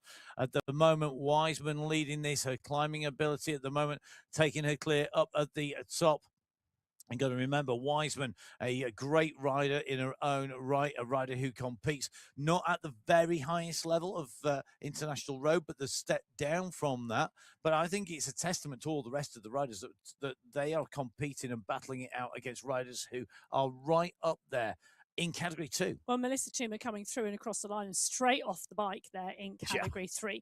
Category 2, they're coming up to the final 2 kilometres to go. 2.5K for Eleanor Wiseman as she continues to push through those pedals. Soper's on the right-hand side of your screen. She's around 250 metres back in terms of distance, maybe closer to 300 metres at the moment, because Wiseman is just kicking into that downhill to pick up the momentum. Really great tactic. So Soper started the day in 3rd place, 4 seconds off race lead. Wiseman started in 2nd place, 2 seconds off race lead. The rider that they were chasing was Gorea, but Gorea is now chasing them, looking to limit the time loss. Hannah Hakkinen started the day in 5th position. She had a deficit of 18 seconds to make up on the race leader, and Hakkinen at the moment is a good time gap ahead of Gorea as well. The rider sandwich between all those riders actually is Hayley Simmons, our co-host on the Inside the Race podcast, and I've got to say, really interesting the way she's riding this, that she had a lot of time to make back up. 3 minutes 12 she needed to make, but she's made a lot of time on a lot of riders. She's going to be up heading for the top 5. I think she may crack the top 5. One rider who's going to take the top step here today, though, you can see, sorry, I'm putting in a great ride here today. It's going to be a top step in my book for Jessica Krause, because she's worked her way around this course. Well done, Jessica. Great ride by Krause. Krause putting in a monumental ride over the course of this championship. She's been in that saddle and raced every single stage with determination. I think Jessica Krause, for me, I think if there was a combativity award for determination and grit, Krause would get it. Yeah, well, great riding from her, great riding from everybody, and great riding from Kate McCarthy, just showing why she retained that World Championship title last year in Abu Dhabi. She is on some serious form. We knew she was on good form coming into this. There'd been chat that her form was superb and that the training had been going really, really well. Well, she's showing that out there today. She's 43 seconds clear at the moment from Guerra. It's nearly 2 minutes out there. This is just outstanding riding and racing. Mika Soderstrom, her teammate, doing a good job, but you can see just how far back she is. 19.6 kilometres in 12th place to 21.8 kilometres in 1st. The time gaps here in the Category 1 race are going to be huge. Stephanie Meder on Mika Soderstrom's wheel. She's no slouch either when it comes to a time trial. No, Meda, really, really good rider. And Meda is one of the riders who I think we've got lined up on the podcast. So it'd be great to see her views on this. Meda, a great time trial rider. So interesting to see what she thinks of the stage race and how it's played out, and this stage in particular. But we're going to go back across Category 2, who are now coming in towards the finish. Now, the leader, Wiseman, now has the banner in her sights. Wiseman came in today 2 seconds down on the race lead, leading the mountains competition overall. She's extended her lead in that mountains competition and must be now unbeatable in that competition. I don't think there's enough points left on the last stage to get there, but what is not in any kind of doubt is today's stage win and the taking of that yellow jersey, the skin suit, the gold skin suit as the leader on the road going into our last stage. It's going to be Eleanor Wiseman who takes stage victory in our time trial stage 6 here in category 2. Well, she comes over the line, and Soper's not too far behind. Emily Soper's going to come through for second place today in that Category 2 race. Simmons is around 13 seconds back, just starting to pick up the pace now in the wind up to the finish line. But Soper's comes underneath the banner in 2 in that Category 2 race. It's looking like Simmons is going to take third place today. What this does to GC is going to be really interesting. So Garea dropping right down that GC as Hayley Simmons has executed the plan here today. She takes third place on the stage. She'll be getting the prize money for that as well. She rides that new Colnago time trial bike over the line in the virtual world. Garea is going to drop down. I think it's going to be Wiseman and Soper's the 1-2, but who will be in third, fourth, fifth place? The clock is ticking. Hakkinen comes across the line. She has lost what is going to be about, I think, 15 seconds to Simmons. So Hakkinen will be in third place. Simmons is watching that clock to see who's going to come in next. Then it's Kalman, and then Garea comes in. Garea losing a minute to the stage leader in category 2. 59 seconds down on the winner. That clock ticking still as Briggs comes over in 7th in category 2. So that category 2 race is not over. We're in with Murray at the moment. Murray sprinted in towards this line, 14th at the start of this stage. She's going to come across the line in 11th place. It's going to be a really big shuffle of places. She's got 6 seconds on Lethbridge, 1 second on Stayer. Those riders were all hovering above her on the standings coming into this. Denton and Mashandi was above, and I think Dana Digger Mashandi may well drop outside the top 10 today, potentially because of that ride by Murray. Well, the Category 1 race and the Category 2 race still underway. Rhiannon Denton down over the bike as she comes through the finish line today. Denton putting in a great race and a great performance, but what an effort out there. It really is hard work going on out on this individual time trial. It is the ride of truth. It is the ride against the clock, and Bergin and Sanchez now coming through in that Category 2 race. So the category 2 rider Sanchez comes in over the line.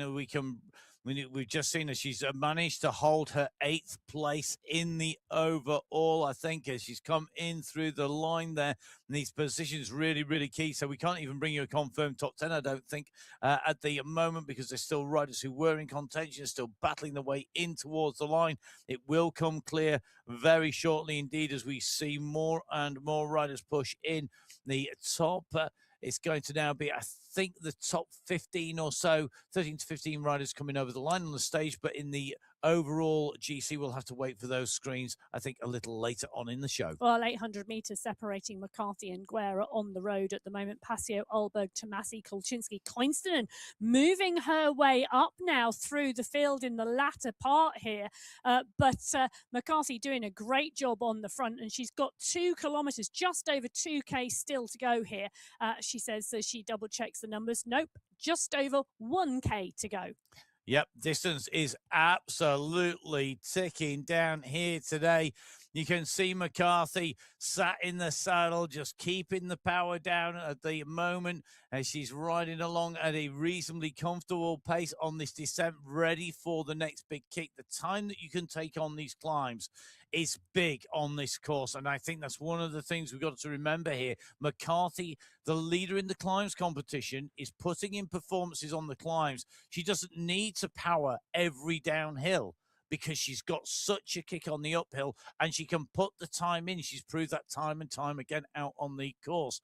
Let's drop a little bit further back to Tomasi. Tomasi out the saddle looking like she's pretty comfy. Alberg just taking a little bit of a breather on the downhill here as we see McCarthy's avatar on the uphill. Alberg, you can see down in that super tuck on that descent, now starts to pick up the pace as she comes in towards the bottom. She's ahead of Passio, and that is critical for Alberg here because she's defending her position overall. So is Tomasi, and the time gaps are key in those positions behind the 1 and 2 in the overall. This is hard. This is such a hard day today. This is a hard stage out there. It might be short, but it doesn't mean it's easy. It means it's seriously tricky.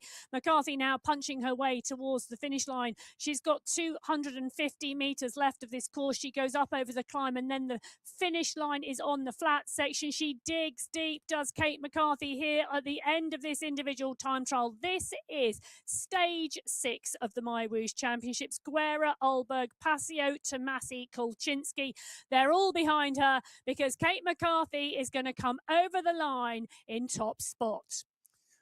This is the world champion now on that kick for the line, looking for that team competition, I think, which is why we're seeing the run for section. She doesn't need the odd second here or there in the individual, but she's giving this for her team. It's a stage win individually for the leader in the gold jersey, Kate McCarthy, leading category 1. She'll have the fastest time of the day out on the race route. She completes the course here today, 40 minutes.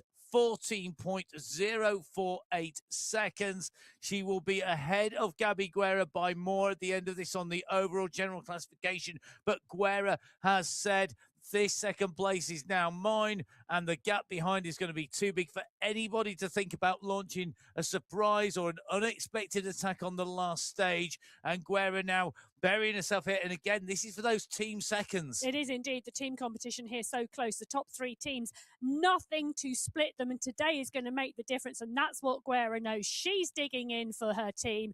That's teamwork, and she's showing it now. So Guerra gives it all, goes across the line, and now the clock is ticking between Guerra and the rest of the riders, and the best of the rest at the moment is Camilla Alberg. Alberg is burying herself here. Look at the face of Alberg. She's sucking up the oxygen. I think she's got her eyes closed now. This is just a run for the line here because she needs these seconds. She's kicking on up the climb here in the category 1 race. Alberg now looking for those seconds for the FCC Endorphin squad. We've had one Adblock International rider over the line. We've had one rider from Sweat Sensations. This is the first rider for the FCC Endorphins, and that is Camilla Alberg. Behind her is a teammate, Tomasi, sandwiched in between is Passio of the Chain Reaction squad. Well, Alberg drives towards the line. She's got 150 metres left to go, and it doesn't mean it's easy. She's desperately trying to fight towards that line. She's continuing to push the power down through those pedals, gulping in the air. This hurts, but this is racing, and this is absolutely world class. This is the highest level of cycling esports in the world, and you'll see it unfolding in front of your eyes here on MyWhoosh as Camilla Alberg goes over the line in third on the stage, buried herself there to get that race result and to get that clock and the gap opened up behind her. And you can just see the next kick in towards the line. I think Passio is just going underneath the banner now. Indeed, we've seen Tomasi come under the banner. So Tomasi comes through over the line. It's going to be interesting how this plays out. So McCarthy and Guerra coming through as the 1-2. We're going to get those overall results on your screen very, very shortly before we have a run through the categories. McCarthy in 1, Guerra in 2, Alberg in 3, Passio in 4, Tomasi in 5. 10 seconds between Tomasi and Passio at the moment. And I think we're going to see Tomasi hold on to her third place here with that. Alberg in 4th place. And I think Kolczynski, with that ride in 6th there, that's literally coming in as we speak, is going to get herself a 5th place ahead of Passio in the overall. But it's close. It is so Yeah. close between third and fourth. 8 seconds out on GC, and it's still close back to fifth as well. I'm not sure tomorrow. Well, let's see what the teams do tomorrow, because the team competition for me is what is going to decide tomorrow's action. And I think the time gaps are still really small in category 1. I've got a 26-second gap between the FCC Endorphins and the Sweat Sensations, and the Sweat Sensations will want top spot. The category 2 race just as close out there as well. And what can I say? But it's going to go to the wire. I think we expected today to be decisive. And you had to be in the selection. You had to be. We're not seeing big changes from anybody who was outside, say, the top 15 coming in towards the challenge inside the top 5. But I think we're seeing real differences in terms of what people have got left in the tank, how well they've recovered. And for me, I think this has shown that those riders who get their pacing strategy right and race to their strengths, and I think we saw that. I think there's a number of categories that show that, where good climbers have made time on the climbs, lost time on the descents and on the flat sections. Good time trial riders, or riders who are not so good at climbing, have been racing to their strengths on the downhill and the flat sections. And I think it was a really good course for that. We can see this here, I think, in category 6. Nina Pierce was one of the rides of the day, coming in nearly 2 minutes ahead of Bridget Bremner in second place. And Pierce, because of that, I mean, what a result for her in terms of the overall. Yeah, absolutely brilliant. It really, really was. And a fabulous time trial from her. Fabulous time trial from Bridget Bremner as well, to come through come through for second place. She's been she's been in the top 10 on the stages, but she really paced herself to perfection today. She really did. One of the things that's also really interesting today, Jessica Hamilton takes away the maximum number of sprint points today, the pure sprinter out there.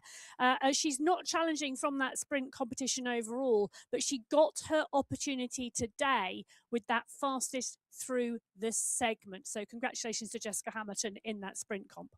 And a good ride by Dominic Sharbois, taking third on the stage there, coming good towards the end of the stage. The big mountain is not her territory, but now we go back into those shorter, sharper climbs, just starting to come into her own. In category 5, Emma Sonnerson, we saw take that win. The gap there, not as big. Yeah. It's 12.908 seconds back to Becker in second and Isabel Alzate in third.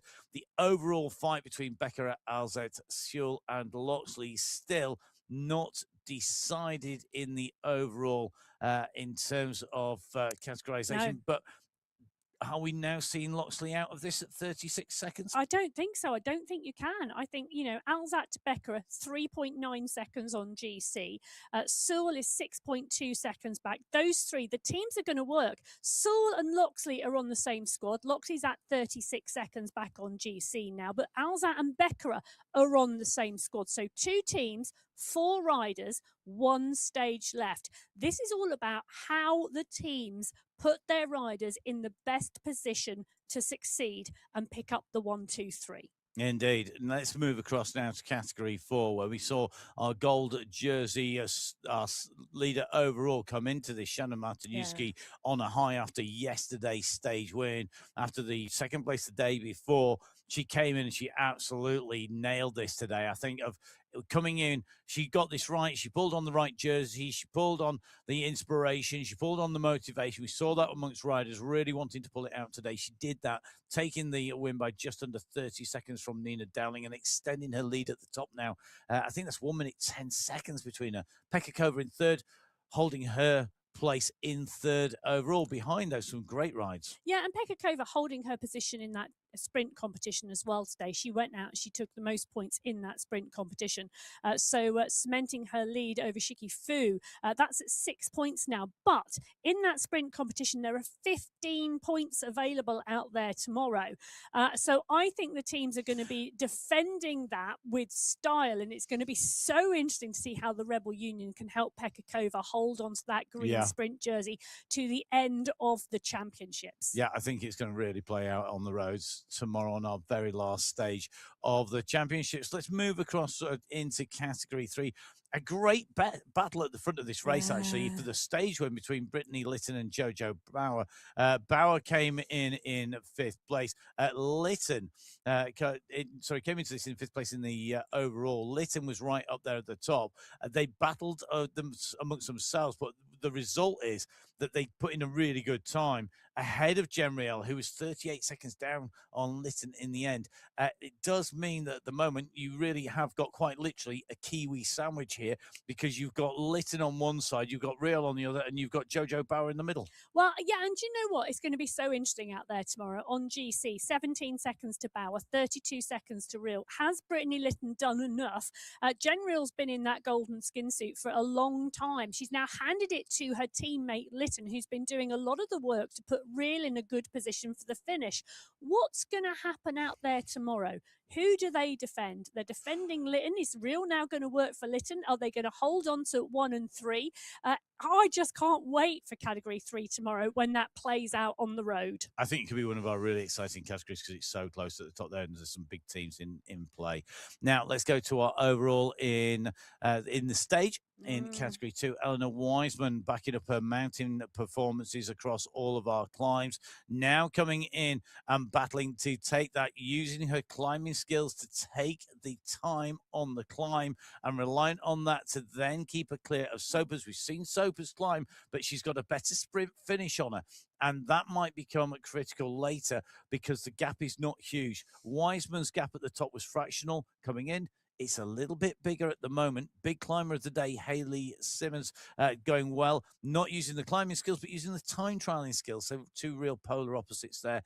Comes in 3rd place. But overall, Garay is still holding inside that top 3. Well, she is, but honestly, it is 23 seconds back from Wiseman to Sopers, then 57 seconds back from Wiseman to Gorea, and then it's only 10 seconds back to Hakkinen. So Gorea and her team are going to need to defend that 3rd spot tomorrow out there and really put her in a strong position. Her teammate Joanna Kalman now moving into 5th. She's at 1:10, so she's only 3 seconds back from Hakkinen. The core squad could put 2 riders really strongly into position tomorrow, but they're going to need to work for it, and they've got the Watt team right up against them. Let's move across to category 1, where we saw the multi-time world champion Kate McCarthy extend her lead overall by putting 52, I'm going to say that again, 52 seconds into Gabby Guerra. Guerra putting in a huge gap. She was 52 seconds down on McCarthy. Alberg, the nearest rider, at 2 minutes and 7. And that shows you Guerra and McCarthy really are the 1-2 in the women's elite racing in cycling now, in cycling esports. They are just untouchable at the top at the moment. I'm not going to say a class apart because I don't think they are. I think category 1 is a class apart. It really is. But I have to say, the 2 riders now have shown they are the 2 best riders out there, and that the positions are no fluke. Camilla Alba, great ride for 3rd there, battling all the way through with Tomasi, with Passio, and the battle further back with Kulczynski, brilliant to see. Well, can I just say, the team competition in category 1, 44 seconds still separating the top 3 teams. Tomorrow is not going to be a victory ride out there tomorrow, because the FCC Endorphins are currently leading from the Sweat Sensations, who are 26 seconds back, from Ablock International, who are at 44 seconds. It is not going to be a parade if the team competition is in play tomorrow. It's going to be attack after attack after attack. It's going to be so interesting to see which way the category 1 women play the final stage, whether they're happy and content with the positions as they are, or whether that team competition is electric tomorrow. I'm going for the latter. I would predict that. Now, tomorrow we've got what would normally be just a sprint stage, an easy ride to the finish. It's not even close. I mean, there are lots of points available in the competitions, in those individual competitions, but I think everything is too close across most of our categories. Even if you just look at category 1, where you've got your top 2 are clear, the rest of that race is still going to play out. So everybody's going to race right the way to that final finish line on stage 7. 6 stages are complete for our women now. It's job done there. They can't do any more with that. all it is now is about getting into the end of stage 7. Focus, look forward. You can't think about what you've done. You've got to press that button and go ahead for the next stage. And I think that's what we're going to see. Brilliant racing here. Anyone who says time trials are boring because it's one rider and then one rider, they haven't watched a race, a time trial here on the stage race, on the MyWhoosh Championships, on the time trial in our women's competition here today. I think it's time for us to head for a break. Don't forget, before we go, we're going to just give you a quick reminder. You can pick all the results up. They are live and they are still coming in, but the screens are I've got a lot of screens and they're all flickering away in front of me at the moment. You can probably see it reflected in my glasses. We've got so many going at the moment. It's incredible. And there's still riders out there. If you're out racing, keep on going to that line. The results are provisional until they get the official stamp of approval that all of the riders have been verified and all those performances checked. The race control team checking all our riders. Every single rider is checked. It's done in a multitude of ways. I can't tell you all of them because some of them are top secret, but it's incredibly extensive. I've been let into, I know what's going on behind the scenes a little bit, but you know what? It's amazing what they do to look at this. So that's got to go through first. Make sure you follow MyWhoosh. It's at MyWhoosh on social media, Instagram and on Facebook. Make sure you give us a follow. We do appreciate it. It's at Matt Fix the Pain. It is at biking_Emma. And if you give the podcast a follow, share and like, then that's great too. That's at MyWhoosh Racing. We'll be summing up the women's racing and looking at the changes in the podcast after the end of the men's race. And then at some point, when the brain works long enough for it to go, I'll be sending it out there. From Emma and myself, time for us to refuel, rehydrate, look at the results and get ready for the men's race, which is coming up. It promises to be an absolute banger. Till then, we'll see you soon. Goodbye.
So hello and welcome to the MyWhoosh Championships, part 2 of stage 6, and part 2 because it is our men's race. The women's race was an absolute barnstormer. I didn't even drink my coffee, which is like unheard of for me because it was just non-stop action. Emma, I don't know about you, but I think that has been a brilliant stage so far in the women's race, and it sets us up great for the men as well. Oh my goodness me. In all 6 race fields, it was absolutely a star stage of the MyWhoosh Championships today. I can't wait for tomorrow, but today was just first class in all of those 6 races. Something happened everywhere. Everything changed. Nothing stayed the same.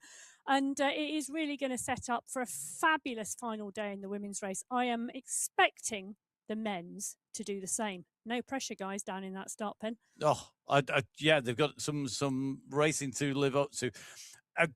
We've talked extensively on the podcast on Inside the Race and on the show about pacing strategies and potential things that are going to happen in this race and through the women's race. And I think for me, one of the less, I'm sure the men were watching to see how it's played out in that. There's a comment on the live chat, and you can comment on the YouTube live chat that came from Lucas. It was interesting pacing and put a reply on there. Definitely lessons for the men to think about. If you can take a big enough margin on the climbs, it negates a fast set watch strategy. But it's so personal. And I think for me, this is the thing. You race to your strengths, but you've got to work out where you can do that on this course. Yeah, and also the men have got that extra lap on the women. The women had 2 laps, the men have 3 laps. That's an extra amount of climbing. It's an extra amount of distance. It's going to make it longer. Again, they've got to factor that in. They can't just have watched the women's race and go, oh, well, that's what I'm going to do. Because that doesn't work like that. You've got so many other factors you've got to take into consideration.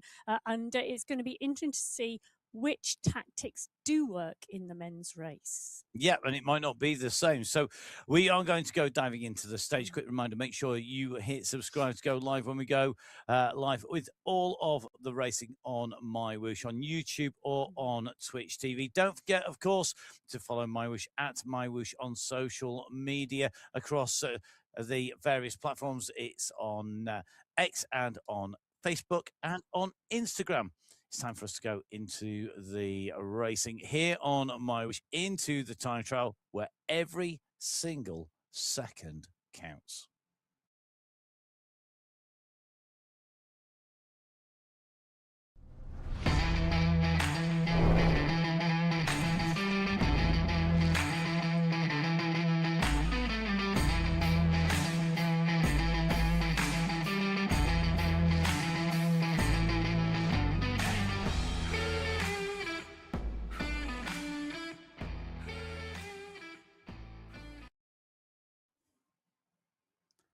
It's stage 6 of the MyWhoosh Championships with me, Matt Payne, and Emma Martin, putting words to the action, brought to you by the amazing team on the race that is brought to you by the amazing team, both from MyWhoosh. They are leading the team competition in the production and in the race generation stakes, and we're going to see which of our teams as well as our individuals can score big today, because this is the race against the clock.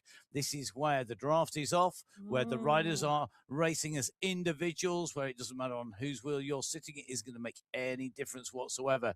It's you against the course, and in this case it's you against the lap 3 times. Yes, 3 times around today. And there's sprints and climbs out there. Let's just talk about those. So 3 sprint checkpoints, 5 points available at each one today. So that is a total of 15 points out there in the sprint competition. In the climb competition, there are 3 climbs out there, 24 points available in the climbing competition. But unlike every other stage on the MyWhoosh Championships, it's fastest through the segment today. So the fastest time will get 5 points, then 4, then 3, then 2, then 1. So the 5 fastest times are what we're looking for. And if the women's race is anything to go by, that won't be the front of the race field. That will, particularly in the sprints competition, be very, very interesting. And it does give our pure sprinters out there an opportunity and a day to shine. So we could see some different people in the mix looking for those points today, whilst the riders in the sprint competition are scrabbling for every point they can get. It's going to make it very different and very interesting. Exactly the same in the climbing competition. A lot of points available out there today, 24 in total. Some of those competitions very close, but the overall GC and the teams competition could well be really shaken up today. I think so, and I think we saw some moves in the women's race that we weren't expecting. We saw some riders that expected perform better. We saw some riders perform on par, but not many. I think it seemed to be quite a Marmite sort of love it or hate it, swings and roundabouts race in terms of people doing better or worse, but very few people maybe, I think, getting what they expected out of the race. Let's go into our riders. First riders away will be category 6, will be 10 minutes in front of category 5, and no, they won't. They're on time. Yes, they will. They're on 10 time. minutes. Of course they are. But they are heading out as a mass start. And that's what I'm trying indeed to say, even though I'm failing. Well, at the moment, just 1 second, 1.5 seconds to be exact, separate the top 2 riders in category 6 on GC. Ivanov is 13 seconds back in 3rd. Zimael is 19 seconds back in 4th. It is so close. And even when you start going further down GC, the time gaps are tiny between the riders and the positions. And out there are a lot of riders who are probably looking forward to the fact this is a shorter stage in terms of total time out there today, but there's been some fabulous racing. And I was going to say there's nowhere to hide in this racing because it is a time trial. But with those descents, we saw riders super tucking in the women's race, really just backing off the pace, and in terms of power, but keeping the speed high. And I think the category 6 race now, it's coming down to those riders who can keep the head, because they've got a lot of time on the clock overall. It really is adding up now as we go through this race. Over 16 hours of racing under the wheels of some of our riders. And, that's a lot of time to be on the ball, racing, riding, and absolutely trying to stay sharp and performing. Not all heroes wear capes. And I tell you something, I have been absolutely inspired by riders racing right the way through our men's and our women's race fields. It has been absolutely stunning. 2 more days to go. This one, tick it off, and then there is just tomorrow. The end is in sight. Well, the time trial is also in sight. It was Ivanov who took the win yesterday in Category 6. Montoya came through for second. Look how close that was in the end. And Rademacher, last year's winner, the defending title holder, in third place. He's in second place, 1.5 seconds back from Santeri Quickstrom, who's currently in that gold jersey. Hacek took the points in the sprint competition yesterday, but Ola Warren really has that sewn up. And Vergara took the points in the climbing competition, but again, Ivanov really has that sewn up. So we'll see who can take the points today in the climbs and the points in the sprints, and see if they can take the prize that is available for our riders for the day prize for the most points scored in that sprint or in the climbs competition.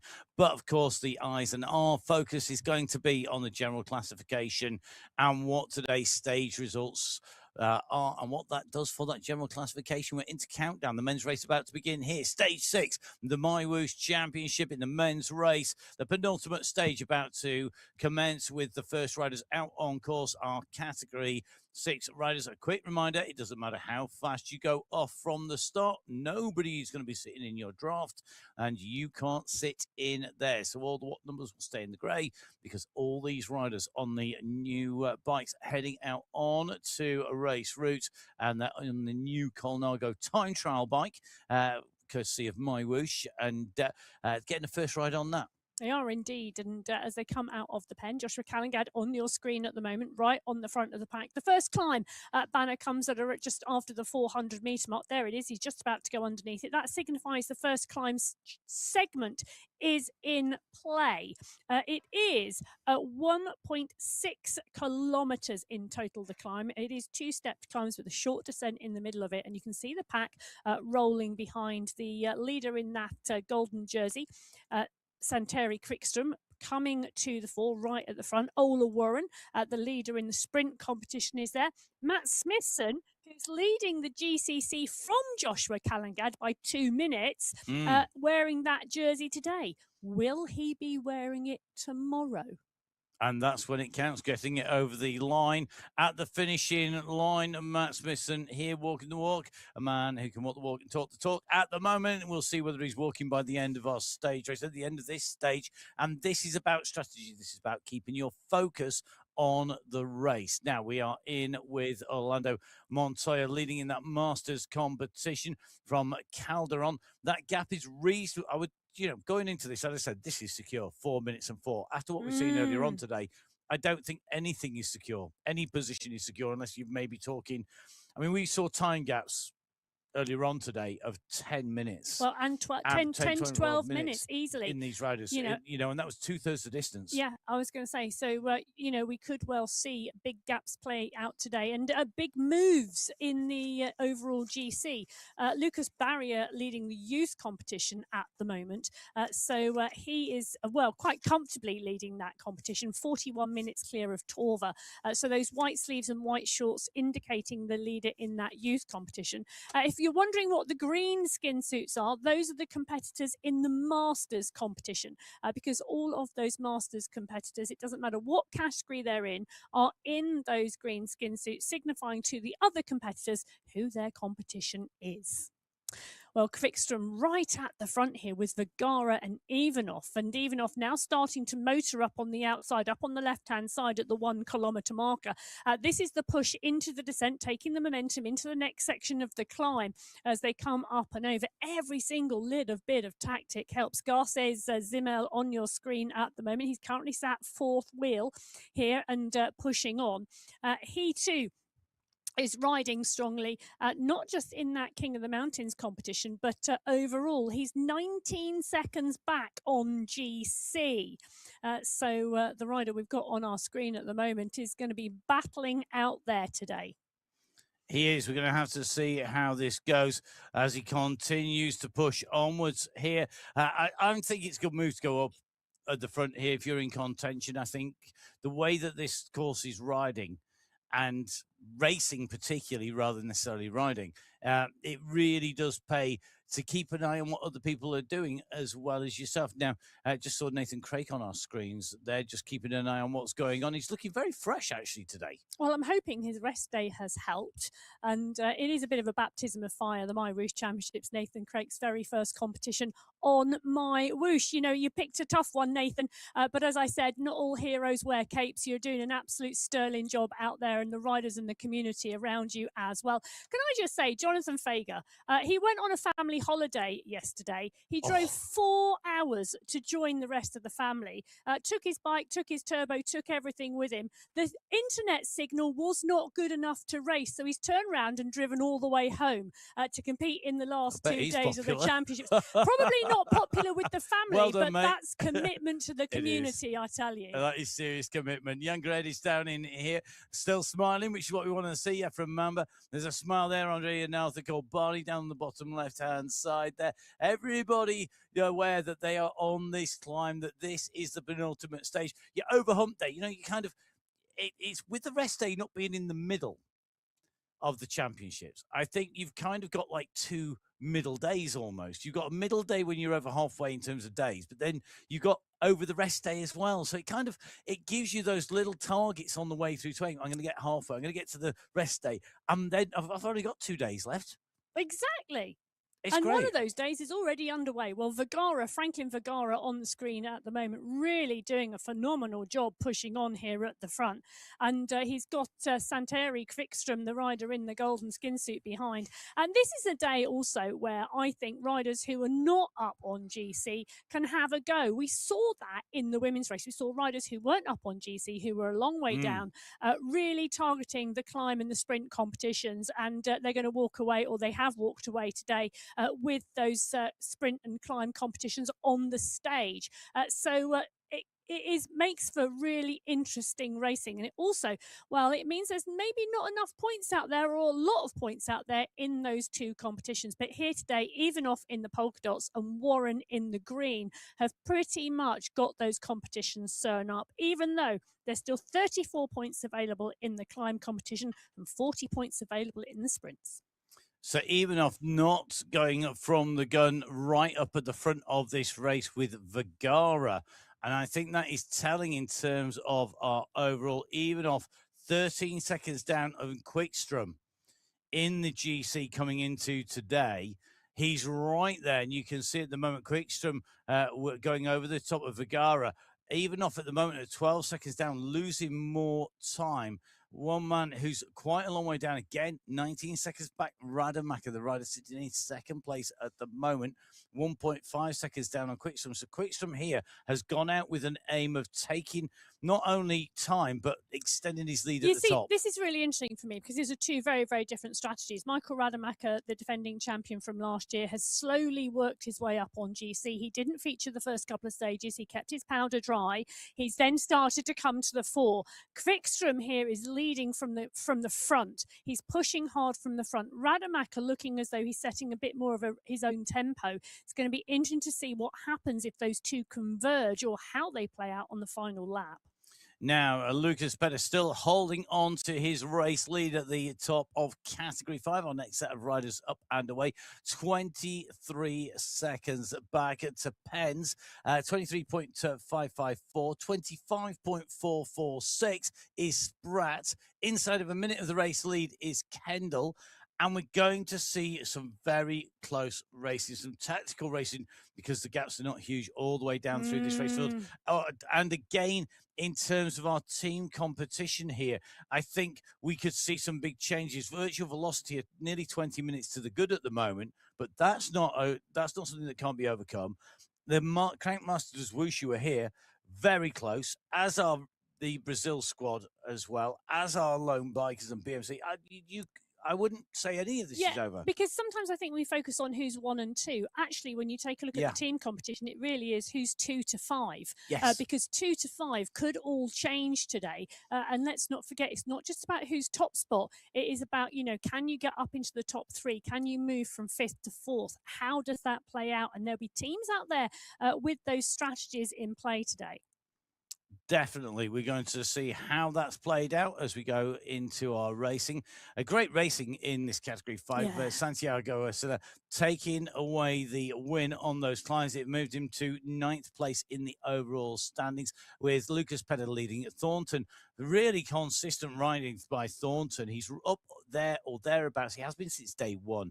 And I think going to be really interesting to see what can he do today. Can he really push himself back into contention? He's dropped back his 14 minutes. Yeah, and it's interesting, isn't it? In the sprint competition, Juan Roas took 7 points yesterday. That was the maximum points tally. But this competition is going to go to the wire in category 5 because there's only 3 points separating Joel Warren from Roman Mazzaros. In the King of the Mountains competition, it was Nicholas Spratt adding 25 points to his total yesterday. Nobody can touch Spratt. Spratt just has to get the bike across the finish line tomorrow, and he's won that polka dot competition.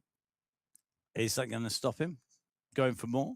No, but is it going to maybe now take a back seat to the overall, where he lies in 3rd place, 25 seconds down on race lead, and only 0.9 of a second behind Pens in 2nd place? I think it will. I think it's now about that overall. Is he going to use those climbing skills to take time and then rest on the downhills? Will he go for a consistent power strategy? Will he be looking for a consistent heart rate strategy? Who knows? Where you make time, where you lose time is going to be critical, not just in terms of performance, but because of the course profile. What you can do on those climbs is going to be very critical indeed. We are in with our leader, Lucas Petter, at the moment. This huge bunch of riders in category 5 coming off from the start line.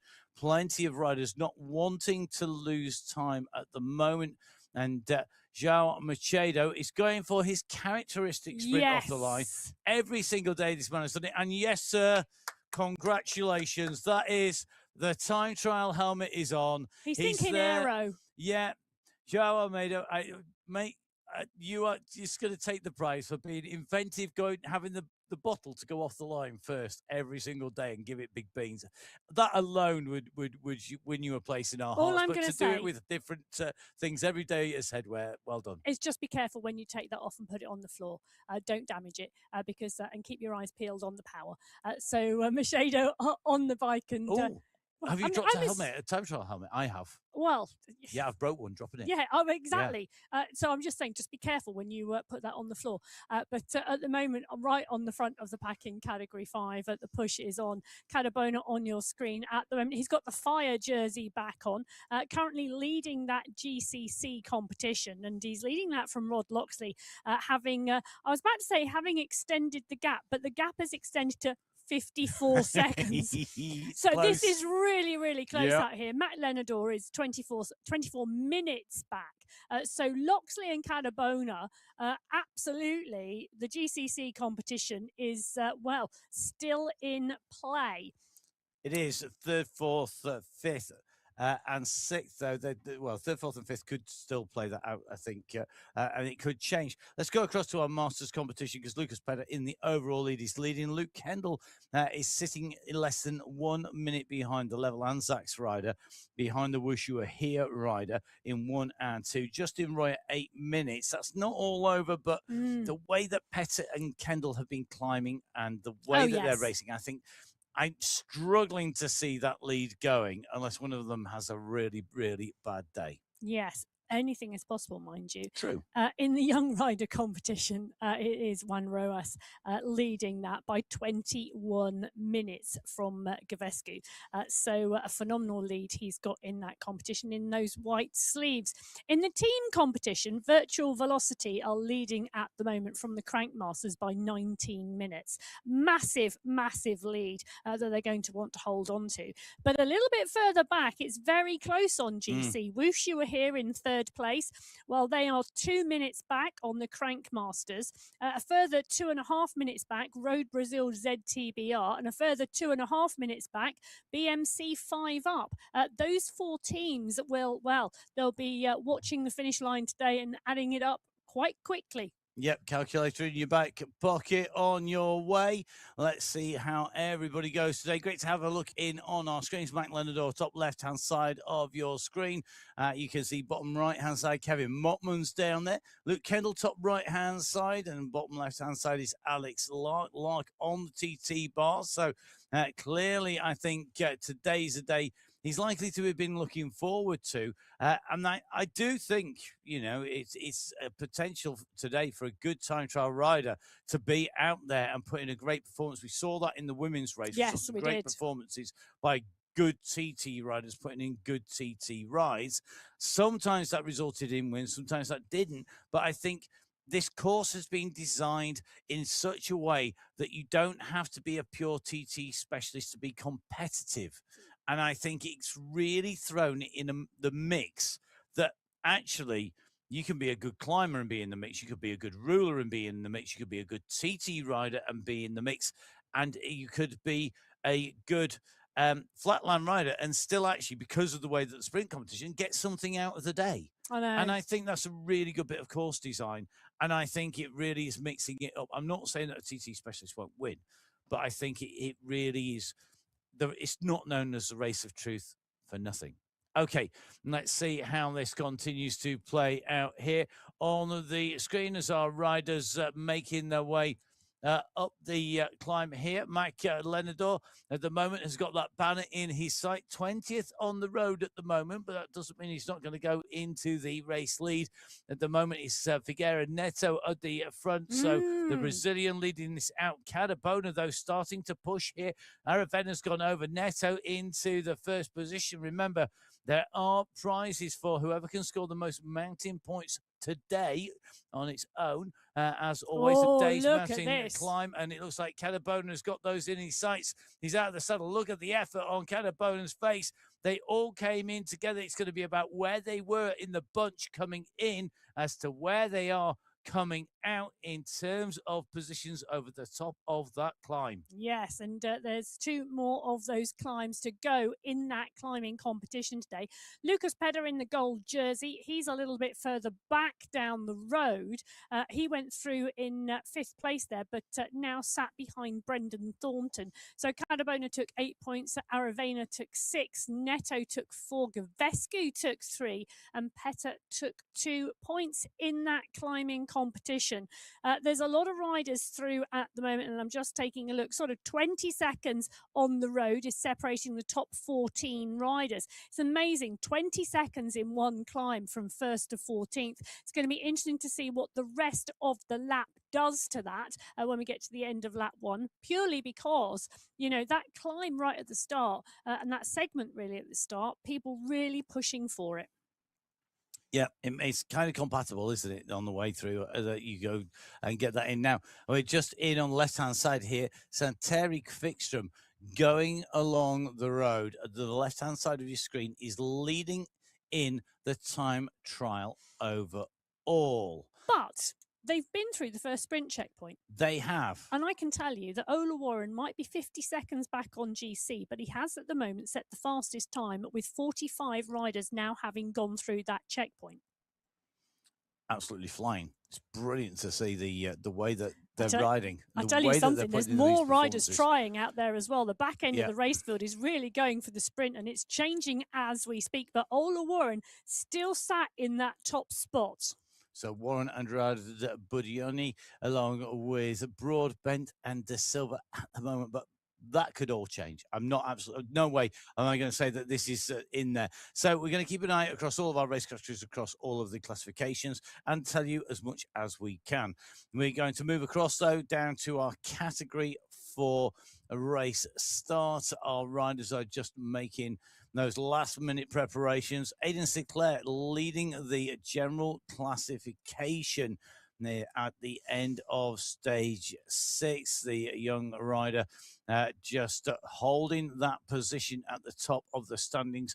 He's got that by a decent gap at the moment. In theory, if you count 6 seconds as decent, because Panu Analusa has been harrying him all of the way. These two in a real ding-dong battle of their own at the moment, but it's not that far behind to Dominic Bergen in third place, 23 seconds. Oh, I know. 33 seconds to fourth place, Matteo Pino, who is on good form going into that rest day. Mika Rusumaki is just at 69 seconds. Jamie Velez is 1 second back on him. I mean, super close. Super close out there. When you think we've already done, 5 stages of racing on this 7-day stage race, and we're still coming down to seconds between 5th and 6th in category 4, and the rest of the race field as well. And of course, today it's not just going to be about what you can do in the race for yourself, but what can you do for your team? What are your team orders today? What's the plan? Are you looking for team time, or are you looking for sprint points? It'd be tricky to find out without knowing, but we may get an indication on the road who's doing what. Now, Batty on your screens as the winner with that number 1 rosette by his name, because he was the stage winner. He took the stage win from Aidan Sinclair by 1 minute and 8 seconds. You can see Analusa harrying him to the line, coming over the line just under 2 seconds behind Sinclair. Sinclair taking the most points in the sprints competition along the way, 8 points of the available points, and Batty 55 in the climbs. Yeah, Sinclair leading that sprinting competition, by 12 points. There's still 40 points available, so that's not over yet. Not even Batty close. leading Aidan Sinclair in the climbing competitions by 15 points. There's still 34 points available in that competition. It's a little bit more open, but we will see what happens today. Category 4, the third of our race categories, heading out on to the race route. So category 4 about to make their way off onto race route. Third category, and we're going on to the last 3 after this. It is time to go racing. It's time to hit the roads of Canada, in Montreal, in the part that will play host to so much racing at the Road World Championships. Well, the MyWhoosh Championships have beaten them to it. They're there first, and they're out on the time trial for a championship race. Who is going to take away top spot? Oh, Henry yes. East is harnessing the power. Now, this, for anybody that doesn't know, not all that long ago, but maybe a lifetime for some, a certain Mario Cipollini wore this same skin suit in a time trial, I think at the Tour de France. It wasn't the Giro, it was the Tour de France when he wore this. He got a massive fine for it. He used to get regular fines for his clothing. He didn't care. He was the king of style. Brilliant. And it was just really superb. good. And Henry East East is harnessing that. And I think for me, one of the things Cipollini could do, he actually, we got to remember, good sprinters do not necessarily make bad time trial riders. They can put in great time trial rides as well. So can rouleurs. I mean, you just need to look at the time trial put in recently by Mathieu van der Poel in the Tour of Swiss, just going out to play and going, actually, I'm going to take this. This is mine. Well, talking about taking this, Francis Pino is wearing the GCC competition leader's skin suit. He's leading that competition by 4 minutes 37 seconds from Clinton Cirillo. That's close, particularly on a time trial day. So Pino right to the fore of the race here with Restrepo and Bombaccini. This is going to be an interesting race. Noticing Nicolas Arago is up there as well. I have a little bit of information that Nicolas Arago had an extra addition to the family last night. So congratulations to the Arago family. And Nicholas, I'm amazed you are on the bike today. But congratulations to everyone. And I hope your legs are flying in celebration. Yes, I believe a new little baby boy. Yeah. Congratulations, Nicholas, from everybody at MyWhoosh and from all of us here, all 2 of us here in the commentary box. Well, commentary studio. It's a bit bigger than the box. In fact, here he is. Nicholas, congratulations. Well done, sir. You just got to try and stay focused and potentially awake on the way through the I think good news can sometimes result in a really good race performance, but it does depend on whether he was celebrating hard last night or not. Well, also you can have an adrenaline spike and then be on the other side. But whatever happens, Nicholas, congratulations from all of us. Well, the Category 4 race is moving away and moving through. Andrew Rushmer in the Masters skin suit. And again, this is another really close competition. Nelson Schneider, the rider from the USA, 3 minutes, 18 seconds back on Rushmer. And you can see he's 2 seconds back. Nelson Schneider, I think today, lap 1 and 2, stay as close to Andrew Rushmer as possible. Lap 3, see how far you can get in front of him. Rushmer has got a real battle today to keep that jersey. Yep, 100%. Now, Aidan Sinclair is the leader in a number of competitions, but leading in that young riders competition. The youngster who, when he was even younger still, was a World Championship representative. Now the leader in that young riders competition. Here we'll see what he can do. He's going to be under pressure today, I think. He is. The team competition is going to be interesting today. The BMC Anzacs are currently leading the team competition, but after 25 hours of racing, 3 seconds separate them from Pedal Club. Yes, you heard that correctly. 3 seconds. 3.192 to be precise. That's nothing. Cycle District 4A are 1 minute 50 back. Still nothing.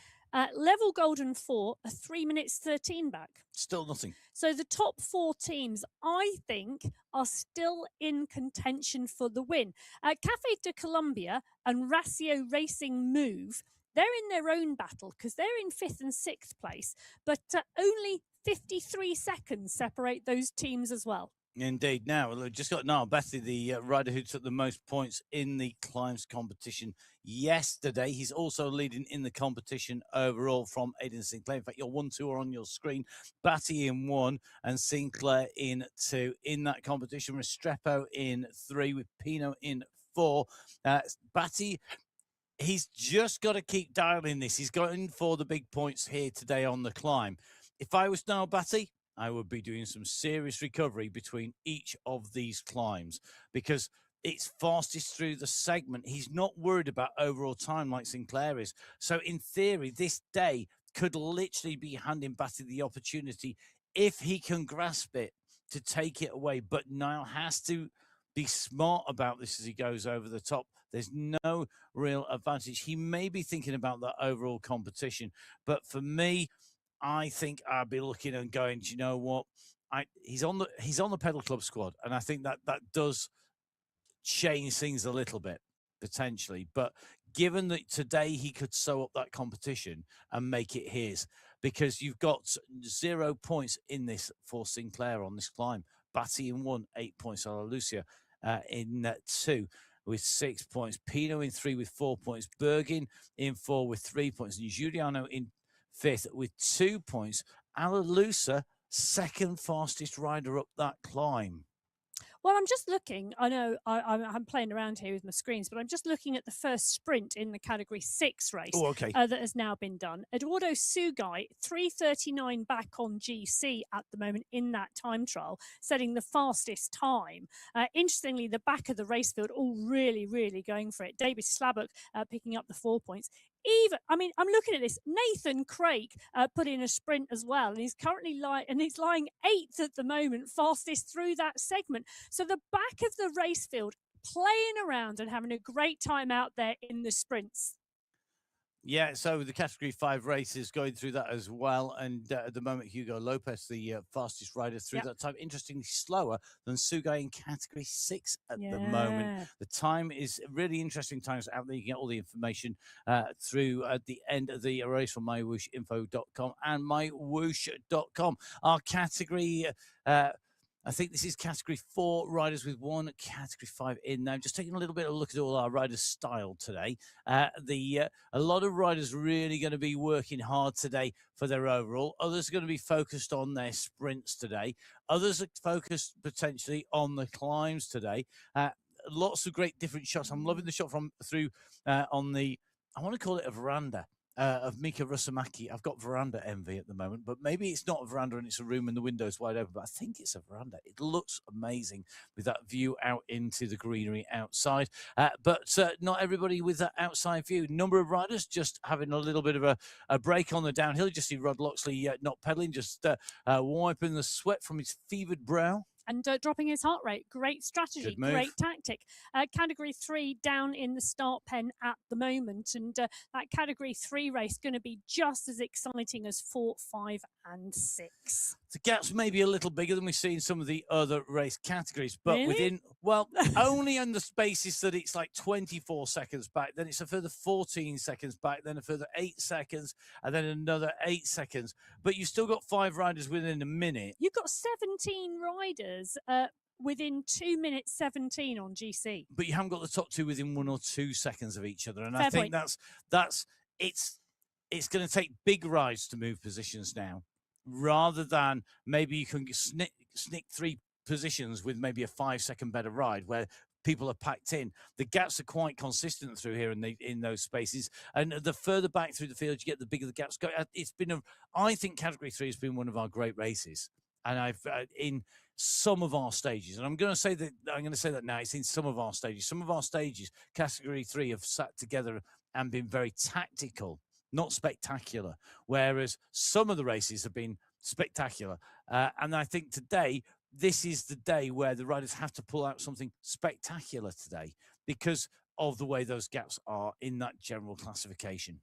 Yes, it is indeed. And talking about that, you can see right the way through that classification. And yesterday's stage was another fabulous race. And Manarelli pushed away on that final climb and went 17 seconds clear of Matteo Corrales.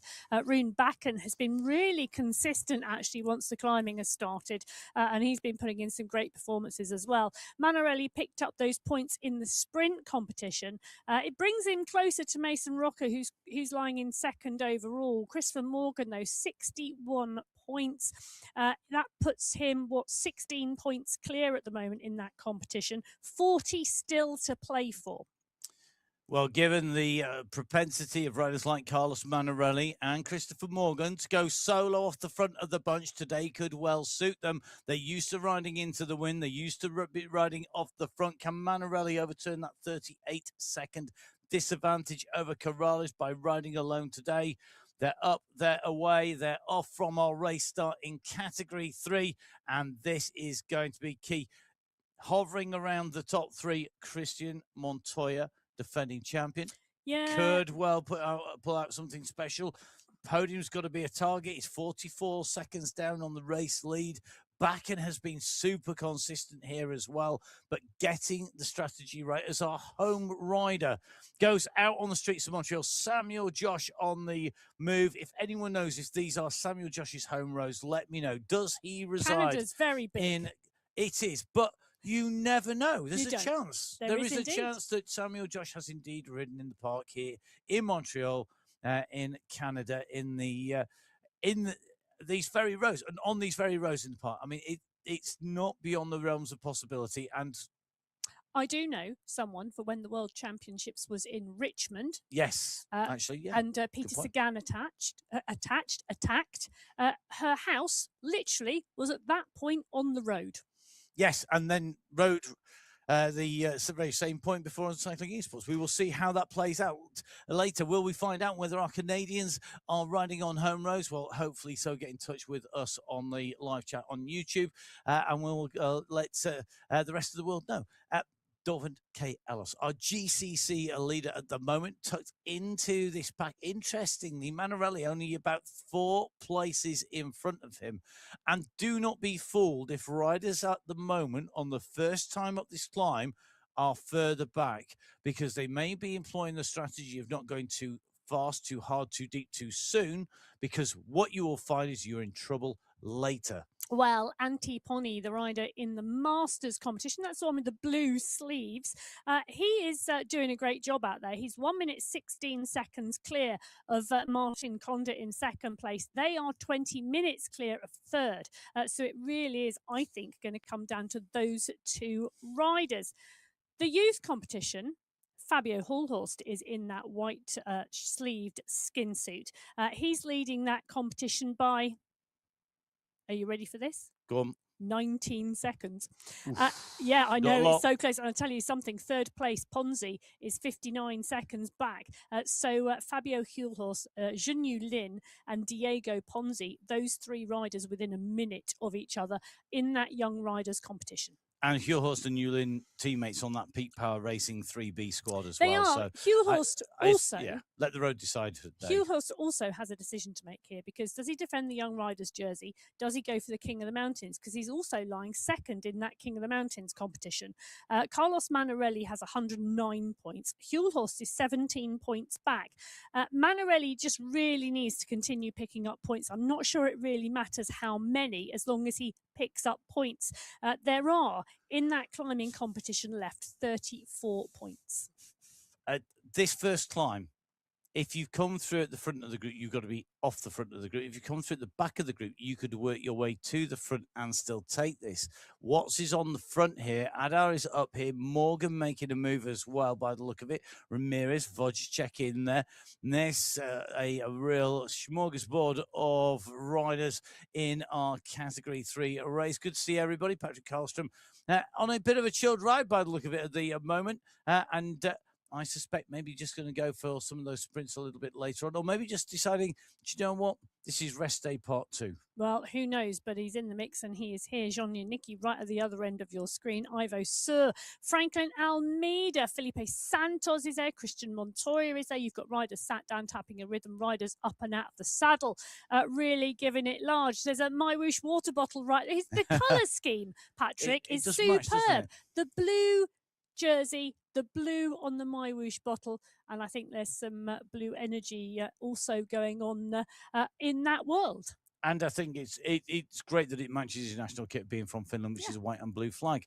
Right up at the front, Ergeton Adar putting the big kick in now to try and get that time gap there. He's got it on Corrales. This is interesting because this is a run for points. Adar, third place in that climbs competition on 58 points. He's looking to maximize the points. Manarelli leading the points competition at the moment, not looking like he's going to set a fast time up here, but this is about where you come in at the finish. And we know Manarelli started this climb a long way down through this group.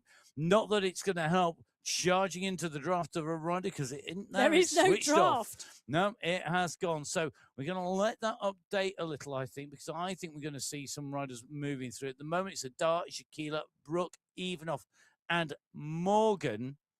And it may be that Manarelli has decided to go for the TT strategy of constant power.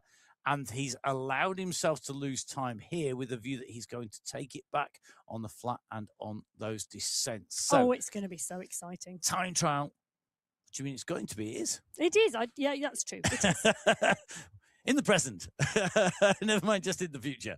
Definitely. We are going to see this race unfold in front of our eyes. Jakub Wojciech. Now, I'm going to put out a big shout now to Jakub, absolute superstar.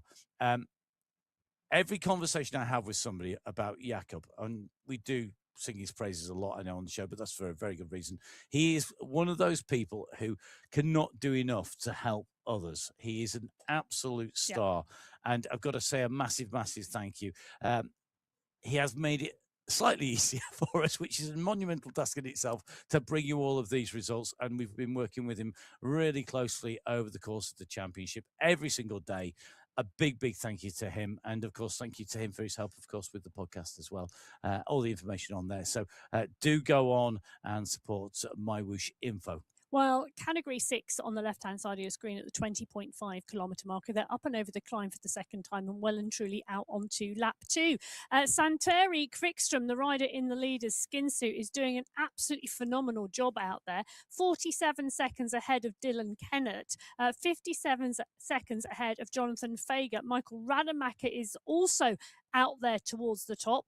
Evanoff, Montoya and Holtz, the top 7 riders at the moment in Category 6. Pretty much halfway. It is. And, well, yes. I was just keeping an eye on how this racing is unfolding at the moment. Eric Vovoda with the fastest time up the climb of 5:19 from category 6 on the second time up the Chameleon Hood, the climb here today in Montreal. So doing a really, really good job, Vovoda. Faster up the climb, not faster on the road, though, than Fickstrom. Okay, let's dive across to category 2 because our category 2 race evolved once again out on the road. Now, Mr. X100 still leading with Nathan Guerra at 10 seconds, Peter Milostic at 39 seconds. It's only 3 seconds back then to David Nitko, and it's 1 minute back for Ziad, 1:05 for SS. On a course like this, he's going to be taking time, surely. And we've got Mayer, Damsgaard, Mitchell, Stewart, previous stage winner Stuart Miller in here. Turmerton's just outside the top 11, top 10. I think here there's going to be some really, really interesting racing with riders keeping an eye on the overall as well as on the team competition and on those points competitions on the way through as well. Really, really hard one to work out who's going for what here. I think the riders like X100, like Guerra, like Milostic, Nitko, Ziad, anyone inside that top 20 potentially really has to focus, and in the top of the teams competition has to focus on that time today. And the points in some of the competitions are a little bit immaterial and more immaterial, and some will come to that in a second. Julian Hertz, our Lanterne Rouge, doing a great job here. We've seen him on the attack, we've seen him in the racing, and he's still in the mix as well. Let's move across to our stage results for yesterday. Great stage yesterday. Not yesterday, 2 days ago. 2 days ago. I'm having days disappear from my life very quickly at the minute. Well, Guerra taking the win and ahead of Peter Milostic, X100 in 3. Those 3 riders really setting themselves up.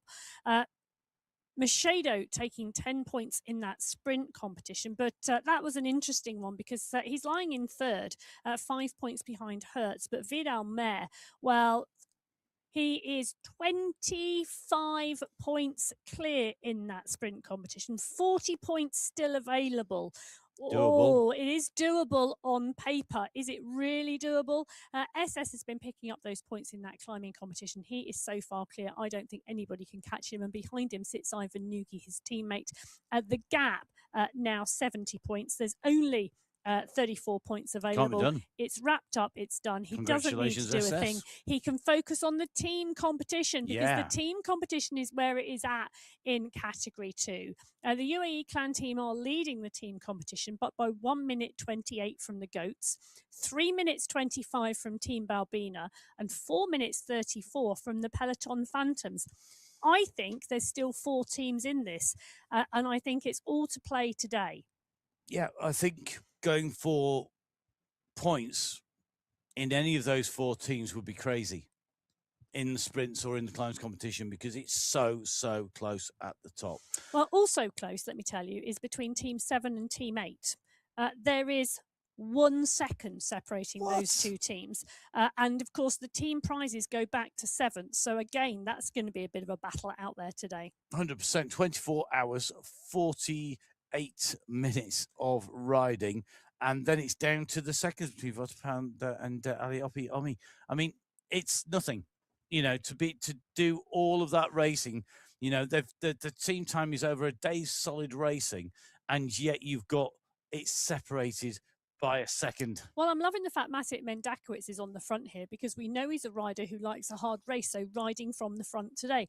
Leading the GCC competition, well, it's one of those jerseys underneath the golden jersey because that is X100. He's leading it from his teammate SS by 1 minute 5 seconds. He's also leading the Masters competition by 10 seconds from Nathan Guerra and that's 39 seconds from Peter Milostic. And they are the top 3 overall. So this really is where that Masters competition and the GC competition are there to be had. They are racing for the same thing at the same time. You get the lead in one, you're taking the lead in the other. Hold the lead in one, you're holding the lead in the other, because it is so time-based. We're just in, though, with our young rider, Milan Termerton. And was I right in thinking I saw some great stats that have just come out for Milan Termerton about his improvements as a rider? Yeah, I think the phrase coaching works. But Milan Termerton, yes, he, for the Peloton Phantoms, is currently leading the youth competition. He's leading it by 2 minutes 27 seconds from Gal Yazbek, and Yazbek, his teammate on that squad. Rodrigo Cumbra, he is 7 minutes back in that competition. So Termerton, what a great race. David Nitko on your screens at the moment, right at the front of this one. He's right in this front group. They're just chasing Nikolai Damsgaard, who's got a second's lead. And I think there's a degree here. There's two races going on. There's the racing to be at the front of the race, putting in the effort, because whilst it is a time trial, you can see where you are relative to everybody else. And as you said in the women's show, Emma, you only need to be in front of everybody else at the finish if that's what you want, is the stage win. The rest of the time is immaterial. It's just about getting yourself across the line in first place at the finish. And in terms of keeping it simple, sometimes the simplest way, if you think you've got the match of all the other riders on the climb and on the descent and on the flat, and you've got the ability to take it to the end of the race, I actually think there's something to be said for just riding with them. And then when they push, you push harder. And you show them who's boss. You know, you literally boss, and it's a bit of psychological game playing. But whilst I don't advocate bullying anybody, when you're on the bike and you're racing, if you can put in a few psychological blows into them every time they push, you go.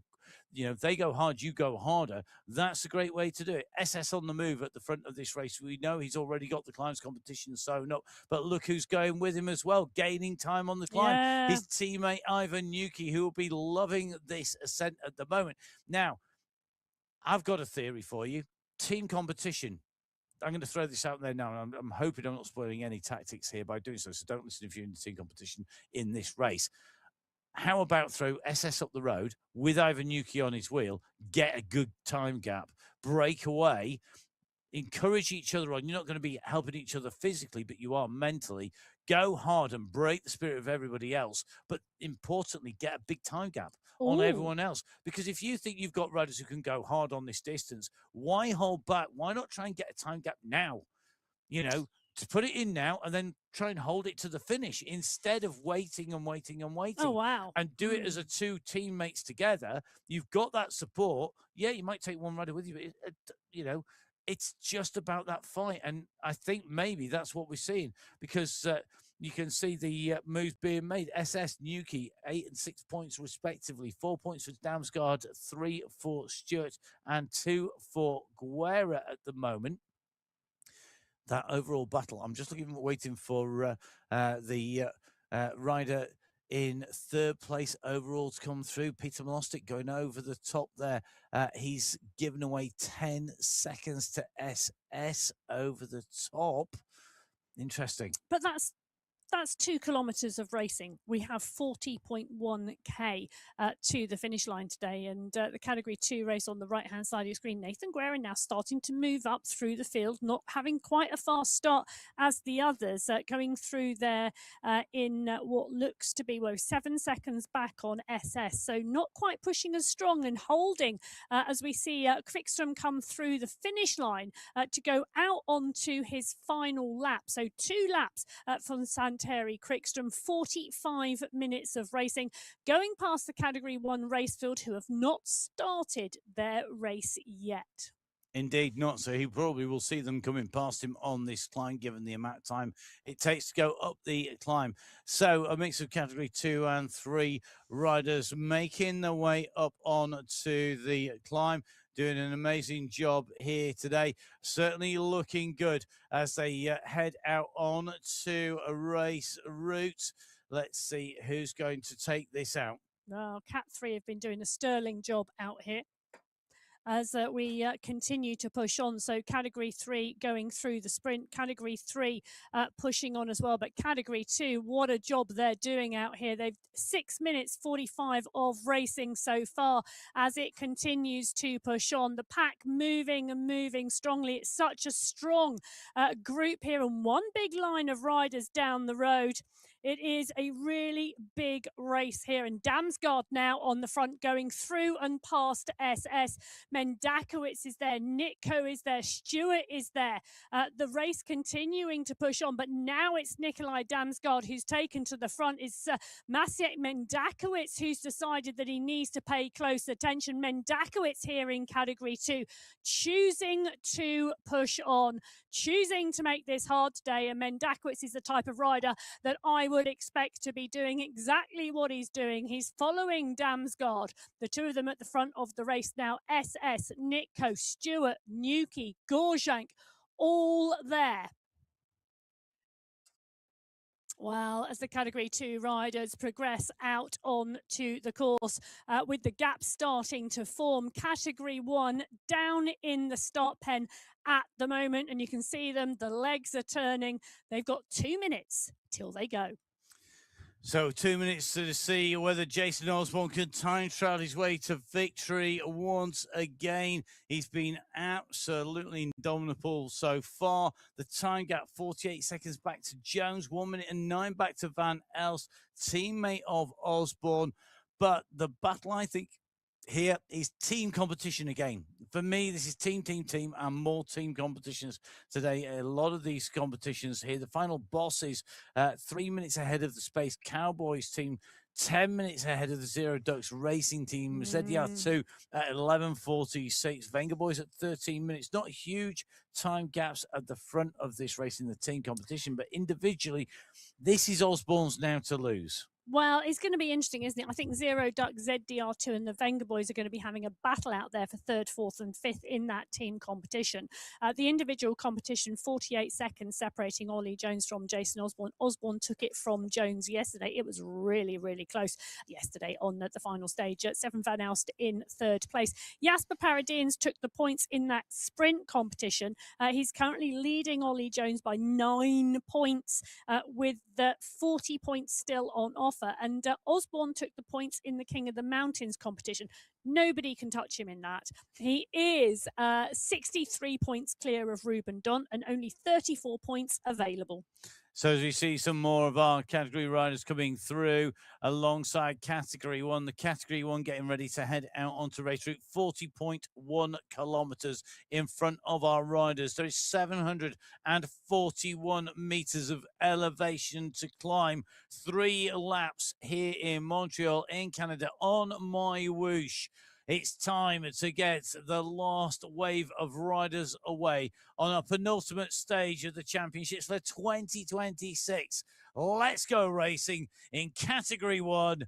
Who today can be the boss of the time trial? Who is going to press the button on that clock as they come over the line, as we would then wait to see who is losing time and who is gaining time? Neil Fryatt, who can put in a great sprint, has gone out from the blocks quick here on the start of our category 1 race. And I tell you something, he's already opened up a second's gap here. I'm quite shocked to see this, but Pucker also pushing on here.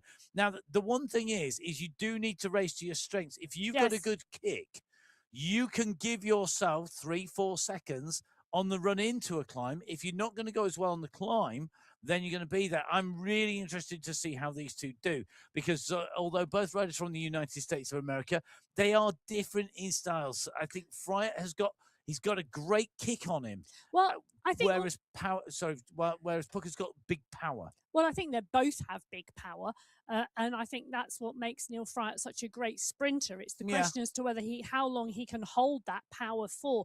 Well, Jason Osborne in the Golden Leaders jersey, Panizza, Van Elst, Dunt, Skierski, Fryatt, Pavel Skierski wearing the white sleeves of the Young Riders competition here.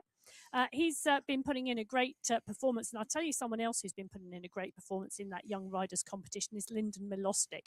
The two of them have been having a real battle. It's just 22 seconds that separates Pavel Skierski on stage 6 from Lyndon Milostic in that young riders competition. Yep, that I think is going to come down to the wire. I think that's going to come down to the last stage in Category 1 as Pucker continues to push on the front. We're just going to go right-hand side of your screens to Category 6 because at the top of the climb, you can see at the moment, amazing ride here by Santeri Quickstrom. He's gone over the climb for the third time. Yep, 5 minutes 24 his time up the climb. That time around, he's currently got 51 minutes on the clock. He's on a good ride here. He is, and he's 120 up on his nearest competitor in that Category 6 race. Well, Jason Osborne comes to the front at the 1.2 kilometre marker here.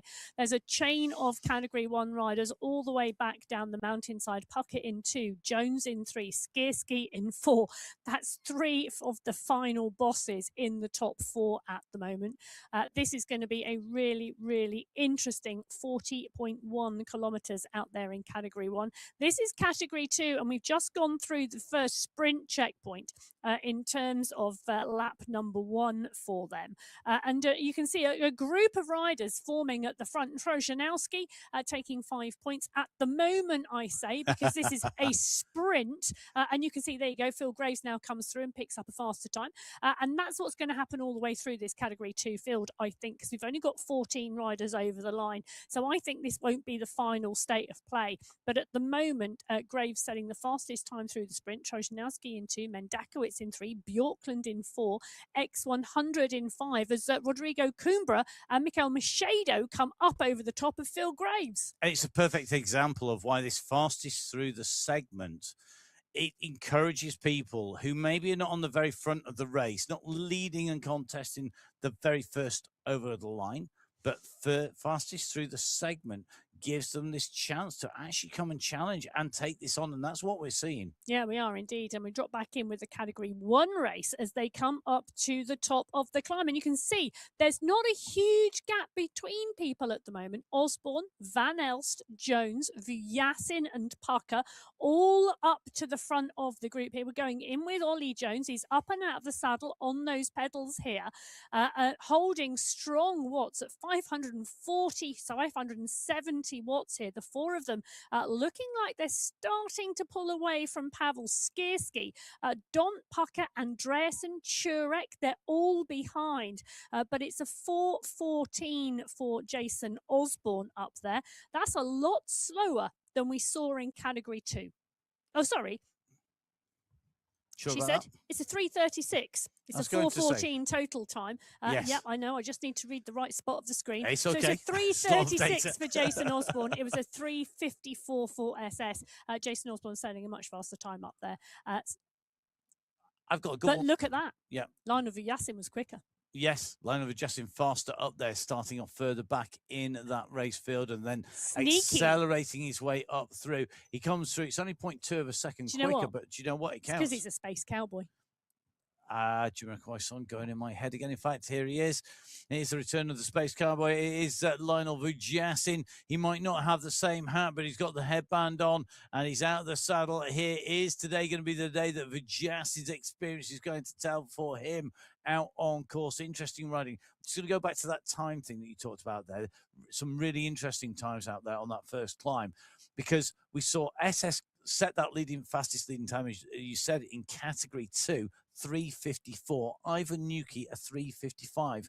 The next fastest rider to them, Ergutan Adar, in Category 3, a 3:58. So he's battling for the climbing competition overall in Category 3, and hence it really is a target for him today. Exactly. It's so graphically demonstrated by the stats, by the numbers, and don't forget you can get all of the details in there from MyWhoosh info. Well, the gap's now starting to open in this time trial in the Category 1 race. We've got Osborne, Skierski, Jones, Van Elst, Dont, Vujasin and Pucker. Those 7 riders looking as though they could be going clear here. Great start from them. We're 6 minutes in here, and it's going to be interesting to see how this plays out. Turek just trying to use the downhill to drop his heart rate a little bit. There he is. We're going to drop in with him. Another strong rider who's used to multi-day racing. Yeah, going to be really, really important to have got your recovery right, your rest day right, whatever that involves, whether that's going out riding, whether it was racing on Sunday Race Club or whether that was coming out and riding here. We've seen a number of people using different tactics, different scenes. We've seen some of our riders in cryotherapy, looking like they're going something out of sci-fi movie. We've got people with ice socks on. We've got loads of different ways of people have been out recovering. Some people have been driving up and down the motorway to go to the family holiday and then deciding to come back again. All these different tactics at play to get that to use their time wisely between the two stages. We're in with Rick Van Erck. Rick Van Erck on a downhill as we go into him. Rick having a very good championship. He's still smiling and still laughing with us 100%. on stage 6. What can I say but what a star, Rick Van Erck, and he is the national champion of the Netherlands in terms of esports, and he is a great, great character. He is. I think we've got a hit list of people, not just in Category 1 on the podcast, and I know we featured a lot of Category 1 riders. That's because they are the fastest riders in the championship. But I expect on that podcast to spread out a bit as we start to dive in with some of our real characters. But we're not going to neglect Category 1. And I think Rick is high on the list of people that we need to talk to. Mikhail Kaminsky on your screen at the moment. He is doing a phenomenal job. He's got Niall Pedersen in sight, Bjorn Andreasen in sight. A steadier start from Kaminsky here today. Part and parcel of the teams in the mix, the Alpha Jaw Space Cowboys going up in that team competition against the final bosses. It's just 3 minutes, 10 seconds separating them. And I think this is going to be really interesting today because this is about the time of your top 3 riders in your team in the time trial. It could all change out there. Well, Ricardo Panizza currently sat in 15th place, just behind Kaminsky and Milostic. Nice riding from him. This is all about individual pacing, individual time, and I think Panizza could put in a good performance here. Yep. But I think we need to qualify good in Category 1, maybe more harshly than we do in the other categories here. Do you think? Yeah, I do. They're the best of the best. They're the best of the best. There is no limit. This is about, there's some serious money at stake. There's reputations at stake. They're professional riders. Most of the riders up there, they're riders who have shown that they're amazing riders. And, no disrespect to them if they come in last place in Category 1, they're still best, better than anybody else out there. But I think we've got to be quite harsh that, there's no second chances. This is the major stage. Well, talking about major stage, this is Category 5. They're at the 28.4 kilometre marker. They're coming to the top of the climb for the 3rd and final time. They're continuing to push here. Rod Loxley is the rider we're in with on your screen. He's battling it out here. He's currently sat in 5th place. Daniel Kuntz is there. Luke Kendall is just behind them. So is Cadabona. Just ahead of them are Silla, who took the stage in the mountains. Spratt is 14 seconds up the road. Petter and Pens, they are battling it out at the top for the GC, and they are right up front here. We drop in with Luke Kendall. He's on your screen at the moment. It's a big, big race out there, and they are into their final lap. They're fast approaching that summit that comes at 28.8k, so only 150 meters, but we know that this 150 meters are tough. It is the climb here. Petter, Pence, Asilla and Spratt all in contention. Loxley is not out of this either. We had seen Loxley right in the midst at the moment, just now having to work hard here to stay with this group as they come up on to the summit of the climb here. Loxley's lying in 7th place overall. Petter's lying in top spot overall, and Petter on this run in, he's looking to take away the fastest time. I'm not sure he's going to do that. There are people charging up behind him as well. That he went in with the lead, but he's also got that eye on that overall prize, that golden jersey. Yes, he has indeed, as he goes underneath Asilla as well. So does Spratt and Cadabona. They too go under. Loxley, Kendall, Kuntzer all going through underneath that banner. They'll be looking at picking up points in that competition and moving towards the finish for the time trial. At the 28.8 kilometre marker, they've got the one sprint checkpoint at 34.5 before the 5.5k run to the finish line. At the moment, in terms of that climbing competition, Cadabona is going to take 8 points, Asilla 6, Loxley 4, Kendall 3, and Petter 2. The Category 6 teams are out there as well. They are much further up the road. The climbing point at Fickstrom had 1 minute 10 seconds on the group. It was absolutely outstanding. It's going to be interesting to see what he has as he comes towards the finish line, because he's just gone through the final sprint checkpoint at the 34.5 kilometre marker. The Category 1 pack have just gone through the first sprint checkpoint at the 8 kilometre marker, and at the moment Ruben Dont 5 points, Hayden Pucker. I was about to say, as I'm reading it, it's changing. Ruben Dont, 5 points. Neil Fryatt, 4 points. Hayden Pucker, 3 points. Pavel Skierski, 2. Ollie Jones, 1. These points are going to change very much as this goes through. Jasper Paradines, the sprint leader, though, coming through. Paradines a little bit backed off the pace in terms of the overall time trial, but you can see how hard he was working there. He should go through into top spot. He does go, and he goes by some margin, 12.91 seconds for the 200 meters. It's 15 point some seconds for our rider now in second place. Big gap, and that should be top spot secured for Paradines in that sprint. Well, in that sprint itself. Talking about big gaps, Fickstrom at that final sprint checkpoint has 1 minute 27 seconds on Fager, 1 minute 33 on Ivanov, and 1 minute 48 on Rademacher. Santeri Fickstrom is riding himself into the overall GC lead with a great gap in Category 6. In Category 1, Jason Osborne is starting to establish that gap, but Dont and Pucker, Jones and Skierski are still not far behind. And I think this is one of the things that we've got to bear in mind, that if they're all going at a similar pace, when they're in a bunch, they kick hard to get the gap and they establish it, and then they can set a time trial pace, or they sit in a comfortable pace, maybe with one or two other riders or on your own.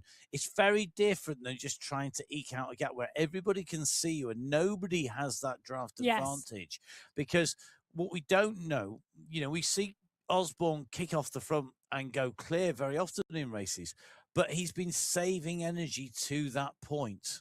And if he's not saving that energy to that point, has he still got that big kick? We'll have to wait to find out. Let's go dive back in a little bit further ahead en route, but in with Category 2 at the moment, because we're on the climb here, going back up the Chameleon Hood, the climb here in Montreal. And at the moment, we're at the 15.1 kilometer marker. We're only about, 350 meters off the finishing line or so. And at the moment, you can see that David Nitko is chasing Milostic and SS. Behind him, Damsgaard, Zigard, Guerra, and X100 are there. And I tell you something, Guerra and X100 are absolutely locked together. 1 and 2 on GC are side by side on the climb.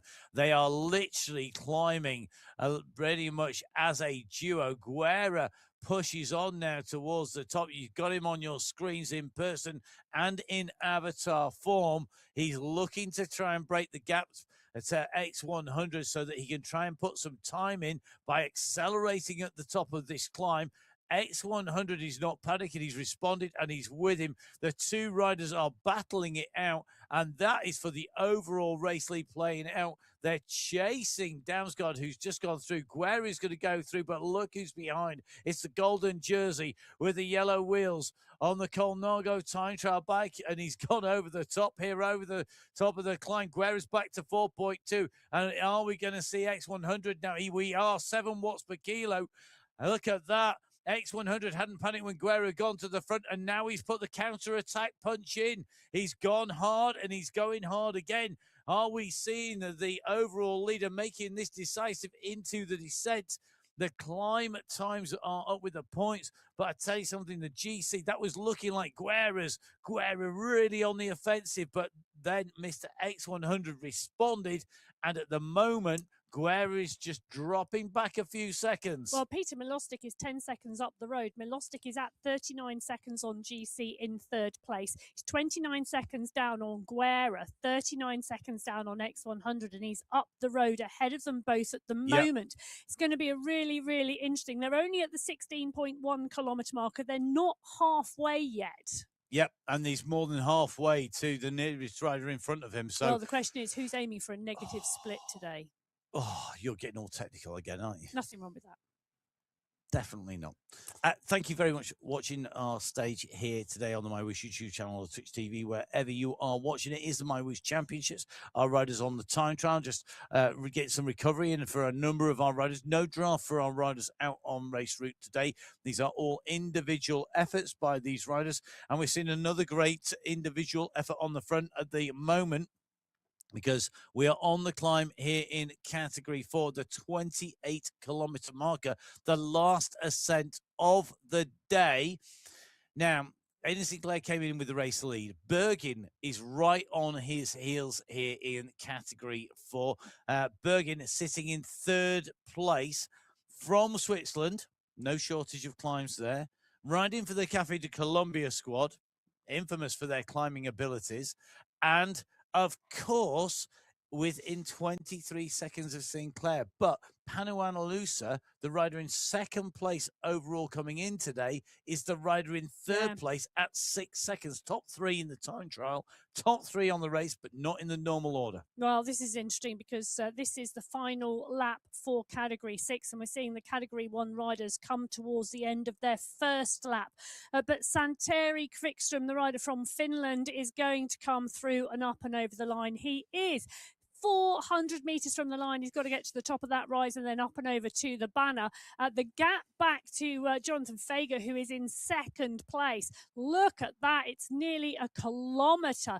Kvikström has just put in a phenomenal time trial in terms of the Category 6 performance. He's up onto the climb. He's going to spot the UCI banner. The times are fluctuating because of the climbing, the flatlands and the descents and how it's all playing out with the computer system, but you'll get a dead cert line time on the line. And just watch behind. Rademacher in danger of being overtaken by Fager. Fager's on a good ride. He might be behind Kvikström, who's extending his lead, but we need to keep an eye on the clock. Rademacher is in danger of dropping from 2nd place, the defending champion, and Ivanov is not safe either at 30 seconds. Ivanov could be finding himself in trouble, but I think he's got enough. Kvikström on his way to the line. He came in with a 1 second, 1.5 second lead. Here he comes. Yes, Kvikström comes through for the end of the individual time trial. He's going to set the fastest time out there in Category 6. It's a 1:09 for Santeri Kvikström. What a ride, what a race, what a time trial. When every second counts, he's put the seconds in. Now the battle is going to unfold behind Jonathan Fager, the rider with that purple jersey. You heard at the start of the show, he went on the family holiday. He drove all the way down, and then guess what? He drove all the way back again because he couldn't guarantee he was going to be able to race with a good enough signal to get himself into the game. He's got himself not only into the game, he could be riding himself up into a 3rd place on GC. Zimiel is not even on our leaderboard on the road. Never mind coming through to the finish, and he was in front of Fager. So was Montoya. He's just behind, but just behind is 1:16 behind Fager, and Jonathan Fager was only 8 seconds behind Montoya. He was sitting 50 seconds behind Zimiel. He was behind Ivanov, but Fager is moving himself up into a potential podium position at the end of this stage. He had his hair dyed like Tadej. It didn't work that day, but my goodness, it's working today. It is indeed, as Jonathan Fager sees the line. He buries himself on the bike. He pushes for every single second. He gets up and out of the saddle and he kicks. He sits back down and gulps the air, but he's going to come across the line in 2nd place today. Has he done enough? Well, only time will tell, but he's given it absolutely everything today. So it's going to be a 2nd place on the stage for Jonathan Fager. Emil Ivanov going over the line immediately behind him to take 3rd place there. 4 seconds. The gap's fluctuating up and down on the run in towards the line. And it's super, super close, actually. Really interesting. The watts from these riders, and bearing in mind, obviously, they're all slightly different weights up the riders, which takes effect. 290 watts for Fager, 292 for Ivanov, 297 for Kvikström across that race. I mean, absolutely, this is Category 6. That shows you how tough this racing is on MyWhoosh Category 6. They are not the base category of racers. These are the top level racers racing across all 6 categories. So just to get to category 6 is an achievement in itself. Yeah, category 6 in the men's racing is not an entry to racing category by any standards. It seriously is a hard level. Category 2 on the left-hand side of your screen, Nitko, Milostic, SS, X100, Damsgaard. Those 5 riders moving clear of the field. Category 1 on the right-hand side of your screen, and I'll tell you something, it's a group of riders at the moment at the 15-kilometre marker. They're coming to the top of the climb on lap number 2, and Osborne, Dont and Jones are all still together. Stefan Van Els, Pavel Skierski, within 10 seconds of the group at the moment. Hayden Pucker doing a brilliant ride and race today. Lying in 10th on GC at the moment, in 6th at the moment in this individual time trial. And Lionel Vuyasin is another rider doing a fabulous performance here. He's got Thrall and Fryatt, well, they are within sight of him. But at the moment, Vuyasin for those Space Cowboys on a really, really great ride.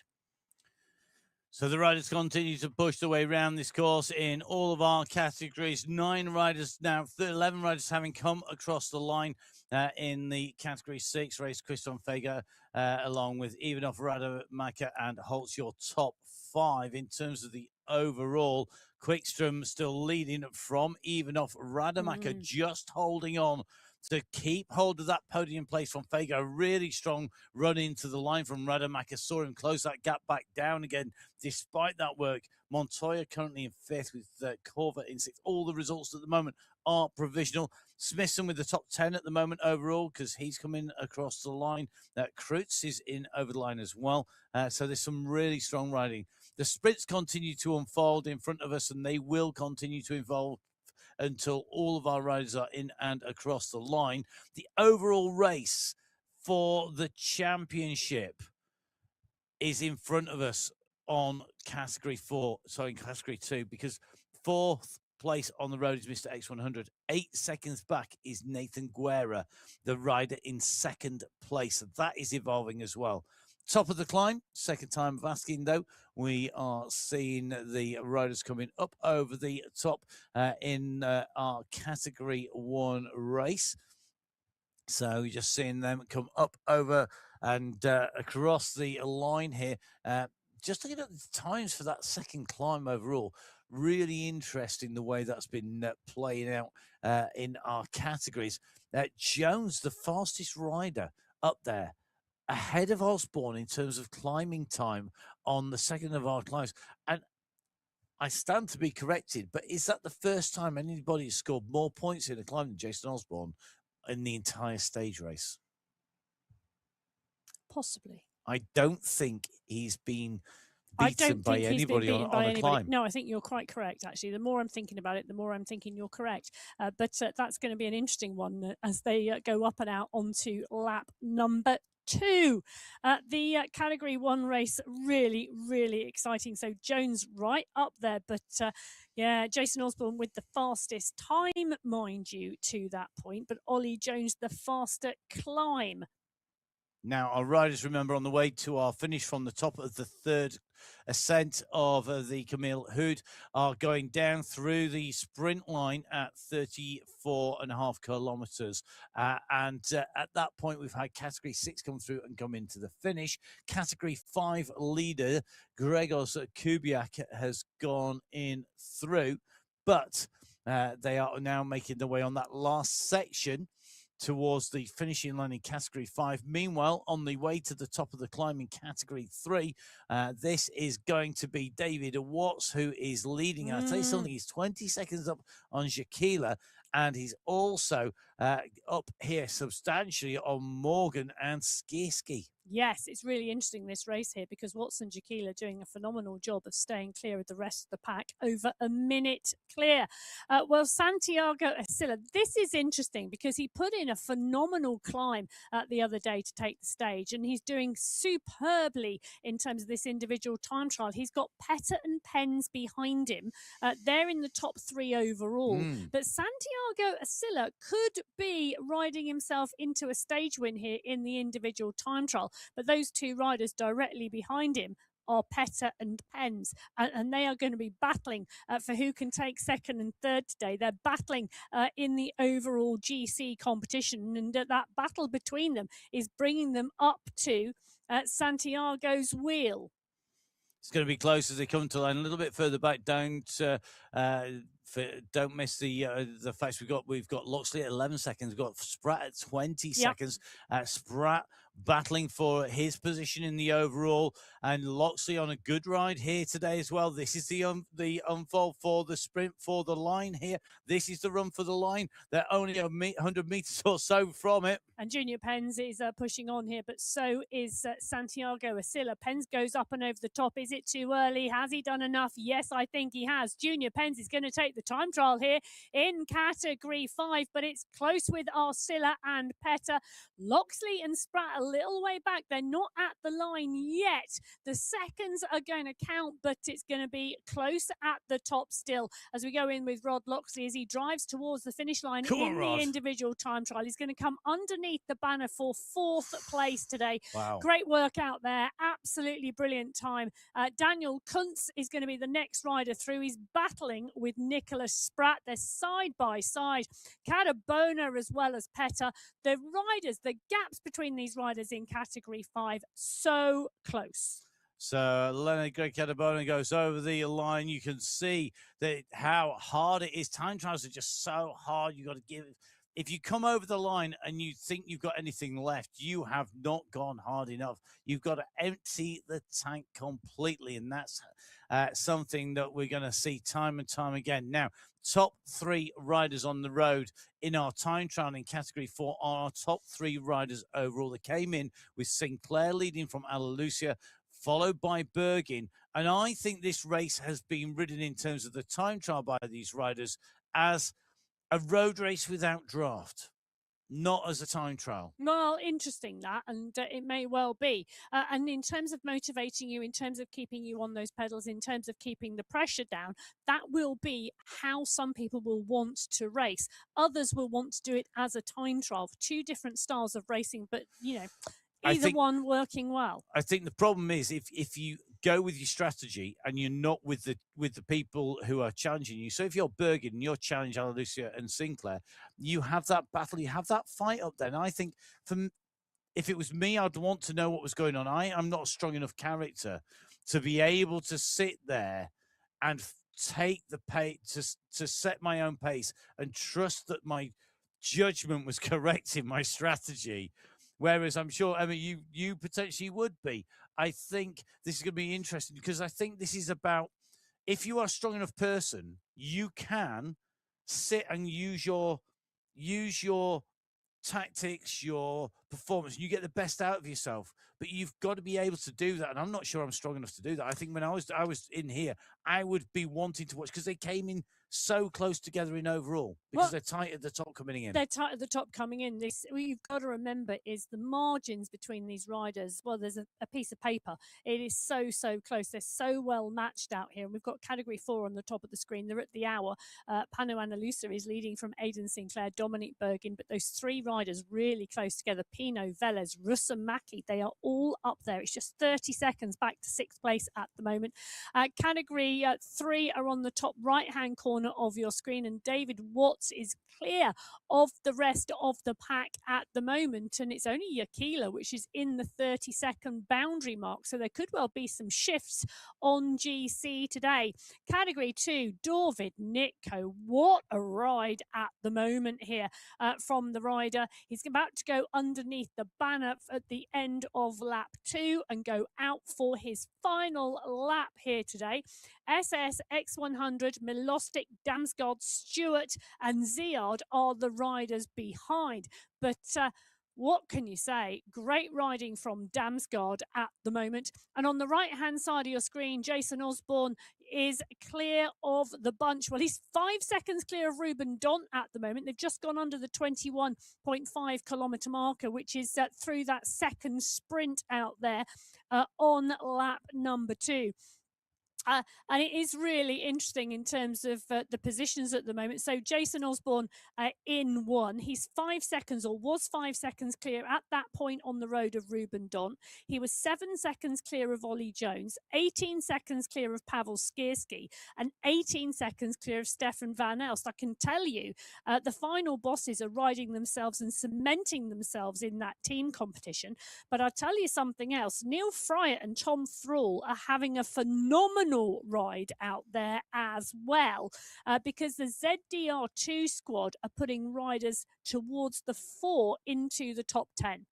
Yep, they're doing that on the way in towards the finish here, time and time again, and it's really starting to pay off here. I think we're going to see a very interesting second lap. We've got to get, of course, to that point first. We head out onto lap number 2 as we head in towards our third ascent of the Camille Hood, the climb that takes you through the park here in Montreal. Our Category 5 and Category 6 leaders are already in through the finishing line. To give you an indication, I think so far, having finished their race, just under 90 riders, 97 riders, Bart van der Dries, the next rider who's just come through the lines of 97, just shy of 100 riders already having finished their time trial here today of our huge race field across all 6 race categories, and doing an amazing job out on the streets of Montreal at the moment. Our next riders to finish will be that Category 4 race field. They're not that far from our finishing line, but all making the way in, and you can see at the moment Pano Alalucia is looking to take away top spot from our rider immediately in front of him on overall, Aidan Sinclair. Sinclair chasing Alalucia. Bergin at the moment chasing Sinclair. 5 seconds pretty much separating the rider in front and behind Sinclair. And this, the race of truth, where you can't just ride smart and sit in the wheels. You can't take that draft. It's going to be telling today. Matteo Pino on a great ride again. I think if my memory serves me correct, coming into the stage today, it was Pino in 4th place. Currently, at the moment, just sitting in 4th place in this time trial. Velez, then Oliveira, then Russamaki immediately behind. But this is the run for the line. The gantry is up at the top. Alalucia's got distance here. Pano Alalucia leading. Sinclair is chasing in the gold jersey with the rest underneath. Bergen is not that far off his heels either. But this is going to be Pano Alalucia. What can he do in these last few meters? How much gap can he open? Will it be enough to take the overall lead? Well, it's 7 seconds at the moment, and he's continuing to drive to the line. Aidan Sinclair, the rider behind, not lifting the pace or the power at the moment. So Alalucia, another second. It's now at 9 seconds from Sinclair. Every second counts as he drives towards the line. He's making it 10 now. Can he make it 11 as he goes underneath the line? He's continuing to push. Yes, he can. Every single second here for Alalucia versus Sinclair is going to be important. There's one more stage to go. Pano Alalucia wins the time trial in Category 4. Aidan Sinclair has got to get it across the line. He's continuing to work. He's down on that bike. He's pushing on those pedals. He's trying to get across that line and save every second that he can. This Category 4 race is going to come down to the wire. Has Sinclair done enough to save top spots overall? I think he may have just found himself taken off the top step of the podium. He came in with a gap. Pano Alalucia now leads by 12.344 seconds from Sinclair, and Bergin now is at 51 seconds. Alalucia in the last climb, that last kick to the line, he made it count from there. He had the power to drive on up that climb, and that counted. Well, at the moment in the Category 2 race, this is the top of the climb for the final time. Dorvid Nitko right up the front of the race at the moment. Peter Milostic as well. They're nearly a minute up the road here. Nitko and Milostic. Milostic, I think, is riding himself into the yellow jersey. This is so close. SS and X100. Stewart is there as well. And just how fabulous this racing is. This time trial is really, really starting to shake everything up out there today. So David Nitko was at 42 seconds to our race leader, Mr. X100. At the moment, he's got about 20 seconds as you go over the top of the climb. Nathan Guerra was at 10 seconds. He's gone backwards, but Peter Milostic was sandwiched between Guerra and Nitko in third place, 39 seconds down on our race leader coming in today. And the gap between X100 and Nitko is hovering round about 15 seconds. So it is going to come down to this last run to the line. It's about how much time can you take on the downhill? I can tell you and exactly how much where time can you get Guerra on is. the way up? Guerra's lost 65 seconds. Wow. I didn't expect that today. Well, it's just, who knew what to expect today? That's all I can say. Phil Graves having a really good race out there. He's just inside the minute from the lead at the moment. So is Damsgaard. But what a race at the moment that we are seeing. And Nitko's about to get caught by Milostic here in the Category 2 race. So Nitko, I think, is going to close down all the time. Sorry, Milostic's going to close down all the time that Nitko had taken on him.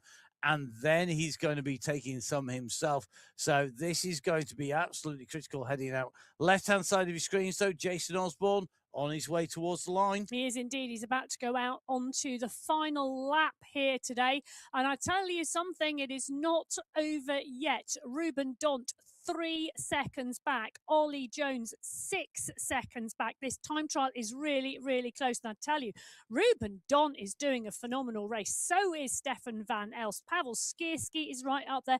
Tom Thrall and Neil Fryer are right in the mix. Hayden Pucker looks like he's around 38 seconds back as well. Currently sat in 8th place. Dan Turek is in 9th.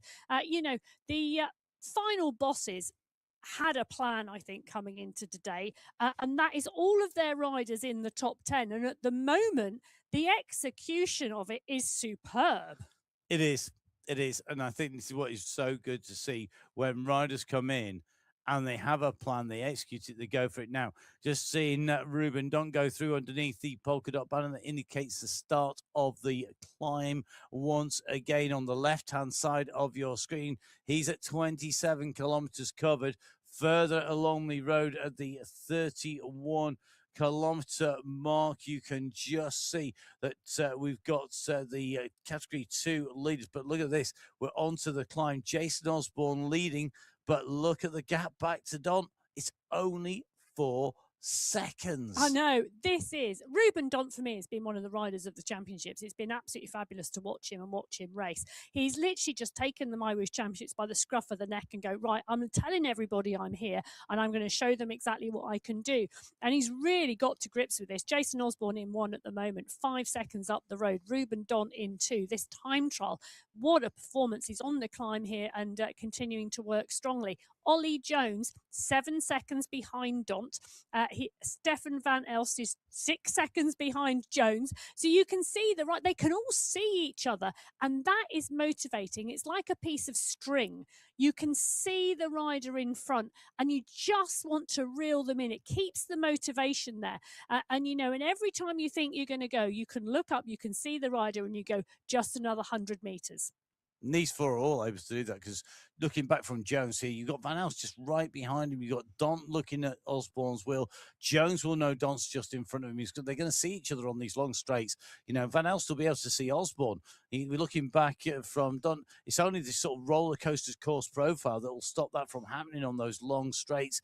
It's all pushing on really strongly here. They're all trying to get the maximum amount of time. They all know that the team competition is up for grabs as we drop back in with our Category 3 riders coming down in or coming up into our finish because it's an uphill finish here today. Category 3 is going to be absolutely critical here today for the overall. The battle is all about who's going to get to the line first. Corrales was leading coming into this, but he is a long way back on the road and on time now. Remember, the time gaps on the way in are only accurate when they cross the line as they hit that line. But this ride by Watts is incredibly strong. He's looking for the stage win. His 21st place overall, 6:32 down on our leader is Watts. Behind him, Shakila, though, is nowhere near that far down. He's in 9th place, 1:25 down on the race leader. And Shakila, I think, is the rider who is bidding for the victory. But ahead of him, there are still plenty of riders who could interrupt that could shake this up and could change the destination of that gold skin suit. Well, every second counts, as we saw with that Alalusa when he came across the line. He gained seconds on the final climb. Watts is driving for the line. This is the win in the time trial in Category 3, and it goes to David Watts in 1 hour, 1 minute and 56 seconds. Jaquila's going to come through across the line, and I think that's going to be around, we're going to take a look, but it's around 25 seconds back. But Jaquila pushing on. Skierski is behind. Morgan is 45 seconds back. Jakub Wojciech is having an amazing ride at the moment. He told me his strategy was going to be go with the guys at the front and see how long you can hang on. And hang on he has. So just doing Maciej Skierski on his way up this climb. Another rider who's not going to trouble the overall. Corrales, Bakken, Manarelli, Montoya, Hulhorst, all on the way in. This is going to be telling. It's all about the time that Matteo Corrales can lay down, and he's lifting the pace. He's trying to push on now. He's trying to close this down, and he's trying to salvage his lead on GC at the moment. And if he can't hold on to that golden skin suit, how close can he be? Fabio Hulhorst now starting to come into the picture a little bit further back as well. He was right towards the top of the Category 3 race. Maciej Skierski is about to come through and under the line. He's going to put in a great performance today. Christopher Morgan is the rider behind him, but Skierski comes over the line in Category 3. Great racing from him. I think we're going to see a real mix-up here in terms of positions. Jakila I don't think he's going to touch Jakub Wojciech. I know it sounds absolutely crazy. 15th place Wojciech was 2:12 down. He could potentially be in the mix here for a podium place here, dependent on where those riders are in that race behind. Corrales is putting in a good ride, but we're not seeing Bakken, Manarelli, Montoya. Hulhorst is quite close. Callo. The big favourites in Category 3 are not there. Yeah, they're not there. The big riders who've done the ride so far in this championship, they're not there. They're not there. But, there are some great rides and some great races being done. There really, really are. So it's going to be interesting to see. And these are more great riders and great races being done out there at the moment, because that is the sprint banner on lap number 3 in the Category 2 race. And take a look who's moving into the top 10. Phil Graves, not surprised about that. Nikolai Damsgaard is up there. Gorzhank is up there. Troshanowski is up there. Guerra is 13 seconds back in 11th place at the moment. But you can start to see going through at the moment the fastest times in that sprint competition on lap 3. We've just seen them change again as Graves has gone through, picking up 5 points. Troshanowski puts a good time in, takes 4. Gorzhank takes 3. X100 takes 2. Stewart takes 1. Expect sprints from the back of the race field to happen today. So those times may not stand because these are the riders contending the overall. Phil Graves, for me, he was phenomenal triathlete and a fabulous rider, but he has got his timing really good here. He is one of the riders who has used the strategy of come through the race field. He's beat me in a time trial before, literally in a 10-mile time trial and a 15. I think he might have, I don't think he's beat me in a 25-mile time trial, which is the equivalent of this race distance, but he's a very, very class rider on the bike. And I think pacing strategies is where he's going to score. David Nitko, though, Oh, man, what It's a ride. a great ride. I'm just going to give you an update in Category 3 because Corrales has come over the line. He's managed to salvage the golden jersey by 1.6 seconds. Yeah. So Wow. the lead in Category 3 going into the final stage, 1.6 seconds on GC between Matteo Corrales and Mikel Yakila. That is going to be a fabulous final stage. And one of the riders I picked up on the way in here, and that is Manarelli, who I thought could be on a great ride here today. He's had a bad day at the office. He's not over the line yet, and at the time check at the sprint, he was nearly 9 minutes down. Yeah. And he's not alone in losing a lot of time on this stage where it is against the draft, and you are on your own. You've got to get that pacing correct. Yeah, you do indeed. And at the moment, getting your pacing correct. Jason Osborne on your screen on the left-hand side at the moment at the 31.9 kilometre marker. On the right-hand side of your screen, it's the Category 2 race. And as we push on here, it's interesting to see the different strategies here. Osborne dropping his heart rate on that descent and utilising that final part of the course where he can probably do so. Dont just 5 seconds back. I tell you, Dont is holding that. Jones 10 seconds back, then Van Elst, Skierski, Fright and Thrall. The time gaps are changing slightly, but the positions aren't at the moment in that Category 1 race. Here in Category 2, they're at the 37 kilometre marker. There's 3K to go here. It's Nitko, Milostic, and X100. Those are the riders that we're seeing, and we're just seeing X100 move himself onto Peter Milostic's wheel, having a steadier start and a bigger push on this lap number 3. SS is coming up as well. Stewart 43 seconds back now, but Peter Milostic doing a phenomenal job on the racing here, and X100, well, doing some phenomenal pacing. Yeah, X100, I think they're getting back onto Milostic's wheel is going to be critical. He's got SS with him. The UAE clan team here are going to be pushing their lead out, dependent on the performance. I think it's going to be Fulgraves, their third counter, going over the line potentially. But it's going to come down to this climb. It's going to come down to this last descent going up. Nico is on the descent down towards it. Remember, when we hit that 39 kilometer marker, it's basically 1K uphill into a slight headwind. It's brutal, and it is seeing the time gaps change dramatically. Milostic has been working to stay ahead of X100 and reverse the time gap that X100 had to Milostic. It's not worked, and at the moment, X100 is ahead of Milostic on the time trial.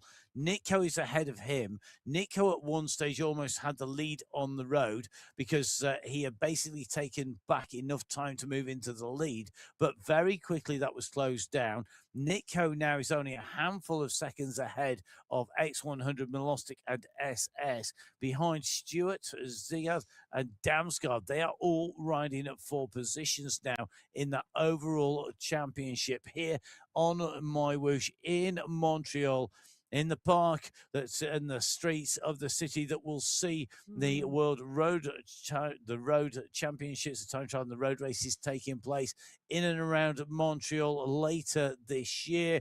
The MyWhoosh Championships are their first this year. They're on your screens, and at the moment we are seeing the battle here between David Nitko on the front and the rider in 4th place on the road, SS, with those blue wheels on the left-hand side of your screen. Yeah, we are indeed. And David Nitko at the 39.3 kilometre marker is into the final 1,000 metres of this individual time trial. He's got the final bank to go, and it is steep, and it feels like it goes on forever. I can absolutely guarantee that because I've raced on this course. But Nitko and X100, David Nitko comes round the corner. He sights the finish line. He's got to get over this bank, and he's got to continue to push on. Jason Osborne at the moment is at the 34.4 kilometre marker. He's coming up to 50 minutes of racing. He too, well, he's got company because not far behind is Ruben Dont. That's looking like about 8 or 9 seconds to me. But let's just drop back in with David Nitko because he is indeed pushing towards that finish line today. He's just going to be outside outside the hour as he continues with the final 300 metres of the race. What a race Nico has had today out on the individual time trial. It has been absolutely superb. The battle has been going on behind him, but he's managed to stay clear of it, and stay clear of it he has. He's just got the final 200 metres to go, and they are indeed finishing fast behind. But Nico, I think, is going to hold this gap to the line. He sits back down, he buries himself, his heart rate is climbing. The power is good as Nico moves towards the UCI banner. He moves towards the finish line today at the individual time trial and lays down the marker in category 2. He's going to come over the line. The finishing time, well, it's going to be 61 minutes and 6 seconds. Nico takes the win in the individual time trial in category 2. And X100, SS and Milostic are locked together here at the finish line. X100 in 2, SS in 3, Milostic in 4. But the time gaps are minuscule between those 3 riders today. So Mr. X100 came in with that gold jersey. I think he's going to go out with that gold jersey. The time gap to Nico has gone down. Nico at 29 seconds overall in the overall competition. He's holding on to second at the moment with Peter Milostic in third, and it looks like Guerra is not going to make it into the top 3, and we saw him losing time. How much time will he lose? We're only going to find out when he crosses the line. That won't be all that long, hopefully, but we're going to focus in on our category 1 race a little bit more as they start to come into the finish. They are out at the moment by about 4K. Osborne from Dont, from Van Elst, from Jones, and from Skierski. And in terms of that overall race, Emma, this is going to be really interesting. I mean, Osborne has not opened a minute anywhere. He's opened his time gap by taking 10, 20, 30 seconds at a time. Well, to me, the danger place here is Van Elst versus Jones, because at the moment Van Elst has now gone past Ollie Jones, and this is about who is on the podium, I think, and that's going to be a really interesting one because Don is putting in a great performance today, and so is Van Elst. Well, Jamie Cahill on your screen at the moment. He is the next rider in the category 2 race to come through to the line. Great racing from him, just behind James Krasnich. In fact, he's picking up the pace and coming on to Krasnich wheel. It may well be Cahill over Krasnich. You just never know. But the work going in at the moment from Cahill to get to the line. He's going to come up alongside Krasnich. Now, we said every second counts. Every place counts for Jamie Cahill as Cahill goes up and past Krasnich. Nice work there. Sits back down, goes underneath the banner and takes that extra place. Yeah, not many people roll James Krasnich on the way in towards a finishing line, but that's happened out here on the Cosmoland Temerton in behind. Just looking at Osborne in this race lead. Just scrolling down my screen, said Nathan Guerra in the end came over the line in 13th position, 132 down on our race leader. Drops him to 5th on GC, 129 back. Holding top 5. Holding top 5. Guys, I'm going with the positives. That's holding top 5. Yeah. Holding top 5. If you have a bad day, holding top 5 in a GC is still a good day. He's got a 5-second gap ahead of 6th place. So again, you know, the racing tomorrow, the final stage is going to count in a lot of these categories. Well, at the moment, we've got the only category who have not completed the time trial out on course at the moment, and 2.5 kilometres of racing for Jason Osborne. Will he go underneath the minute marker?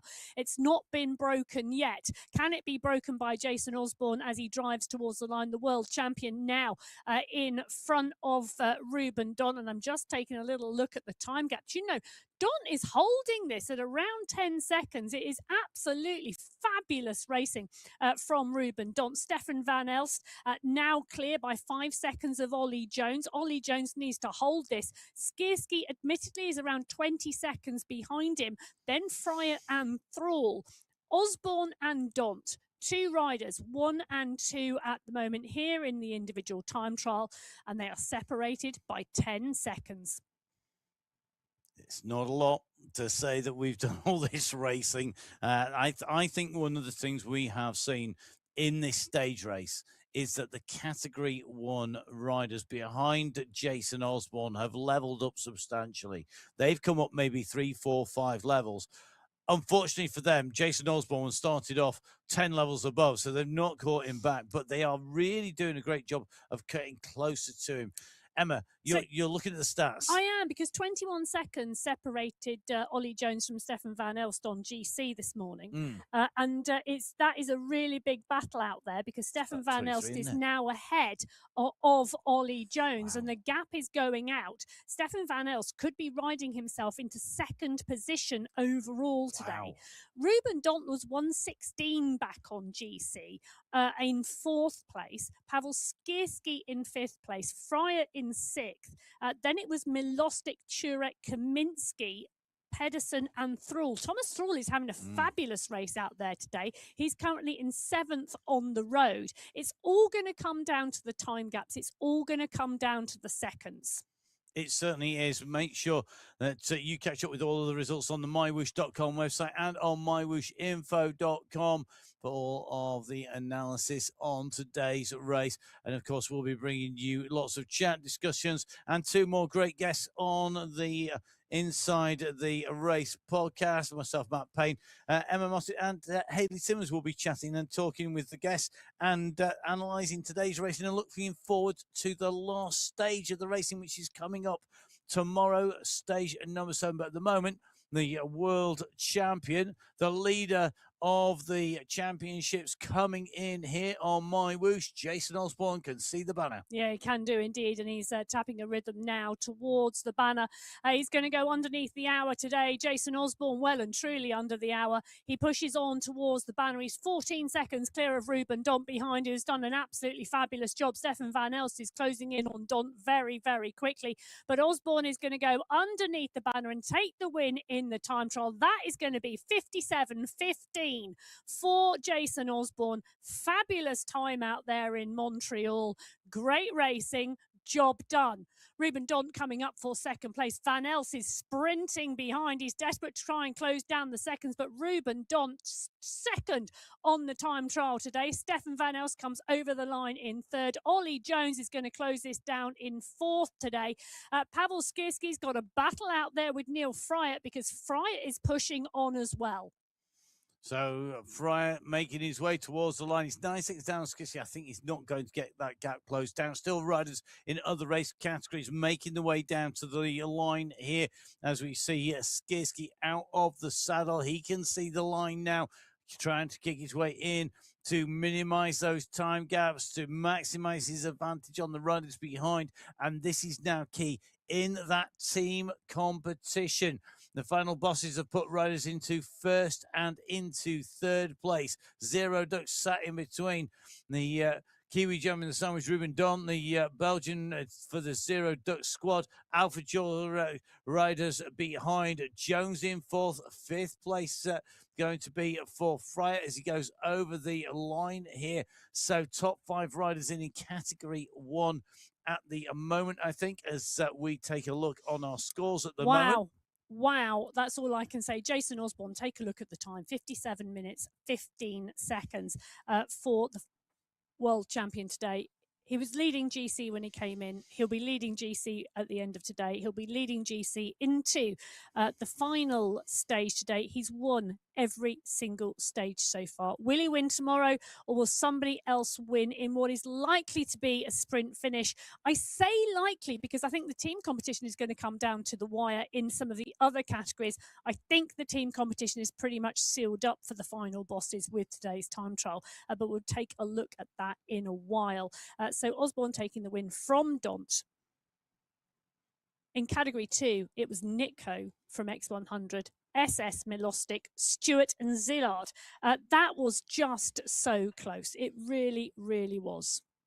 So our riders making the way in through over the line and coming into our race finish. Let's take a little bit of a chat and then a little bit of a look at the standings here.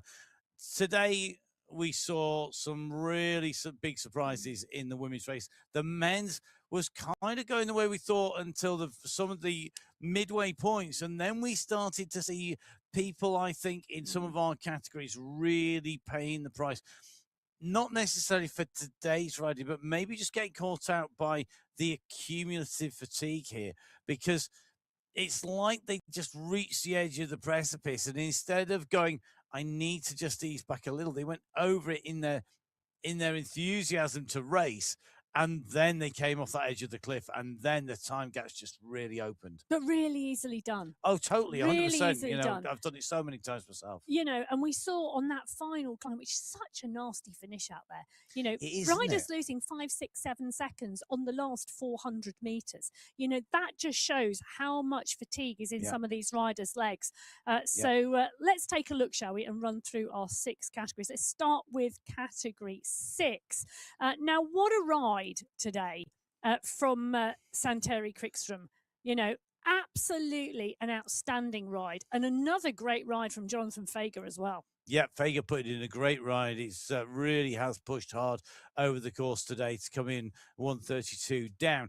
Evanoff coming through in third with Rademacher in fourth, who put in a late charge there. Quickstrom holding the overall lead from Evanoff, Rademacher and Fager. The gap at the top, though, it is nearly 2 minutes from Quickstrom to Evanoff now. So that last stage, something drastic's got to happen for Quickstrom to lose that lead. And I think one of the interesting things is Quickstrom is not in a team. He's an individual rider in the MyWhoosh Championship. So having been able to do exactly what he wanted to do out there.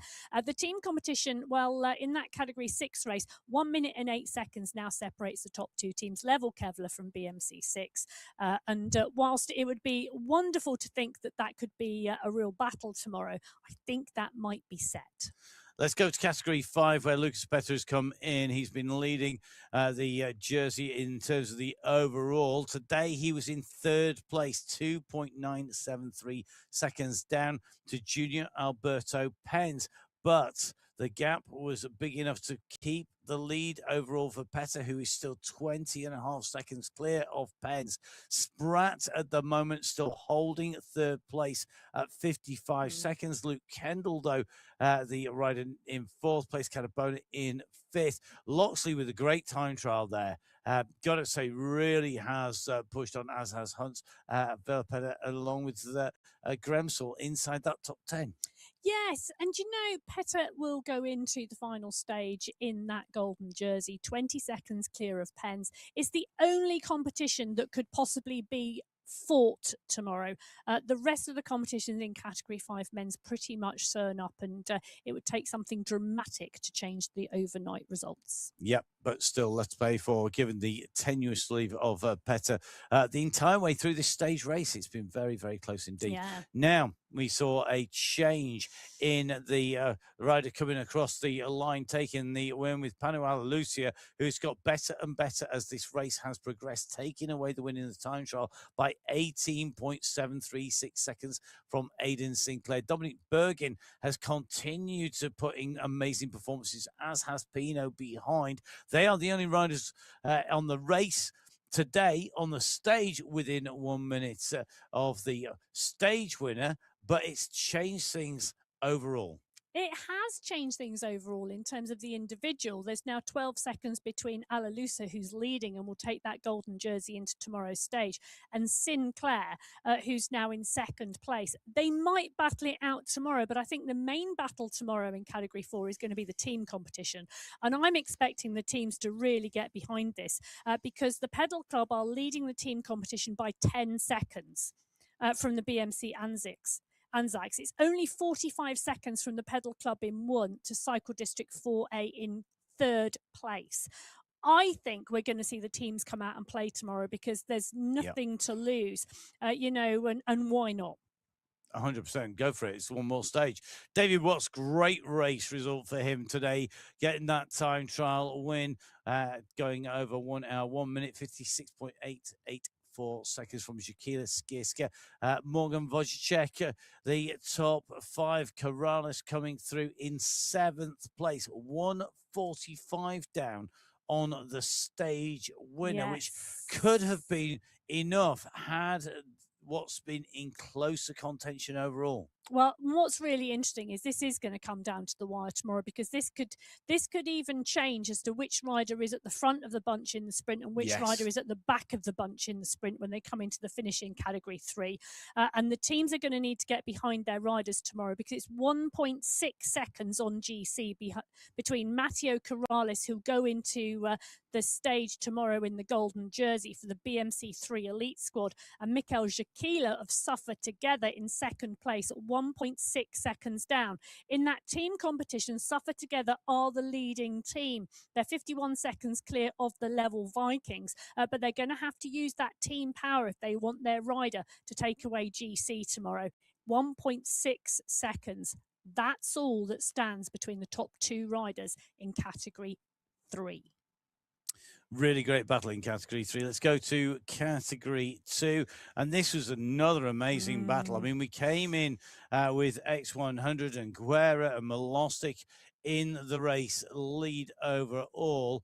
David Nitko, though, was knocking on the door. David Nitko today put in a phenomenal ride. He ended up 13 seconds clear of X100 and SS, who had clawed back the gap that Peter Milostic had opened up on the race. A real battle in there from the UAE clan team riders. And in the team competition, they've got Graves inside that top 10, which is going to be really, really critical for them in that lead to defend it. But overall, it's really changed things today, hasn't it? Because Guerrero, I think, 13th in the end. Yeah, so Guerra goes down from second place to 5th. He's now 129 back on GC. David Nitko moves himself up into second place on GC.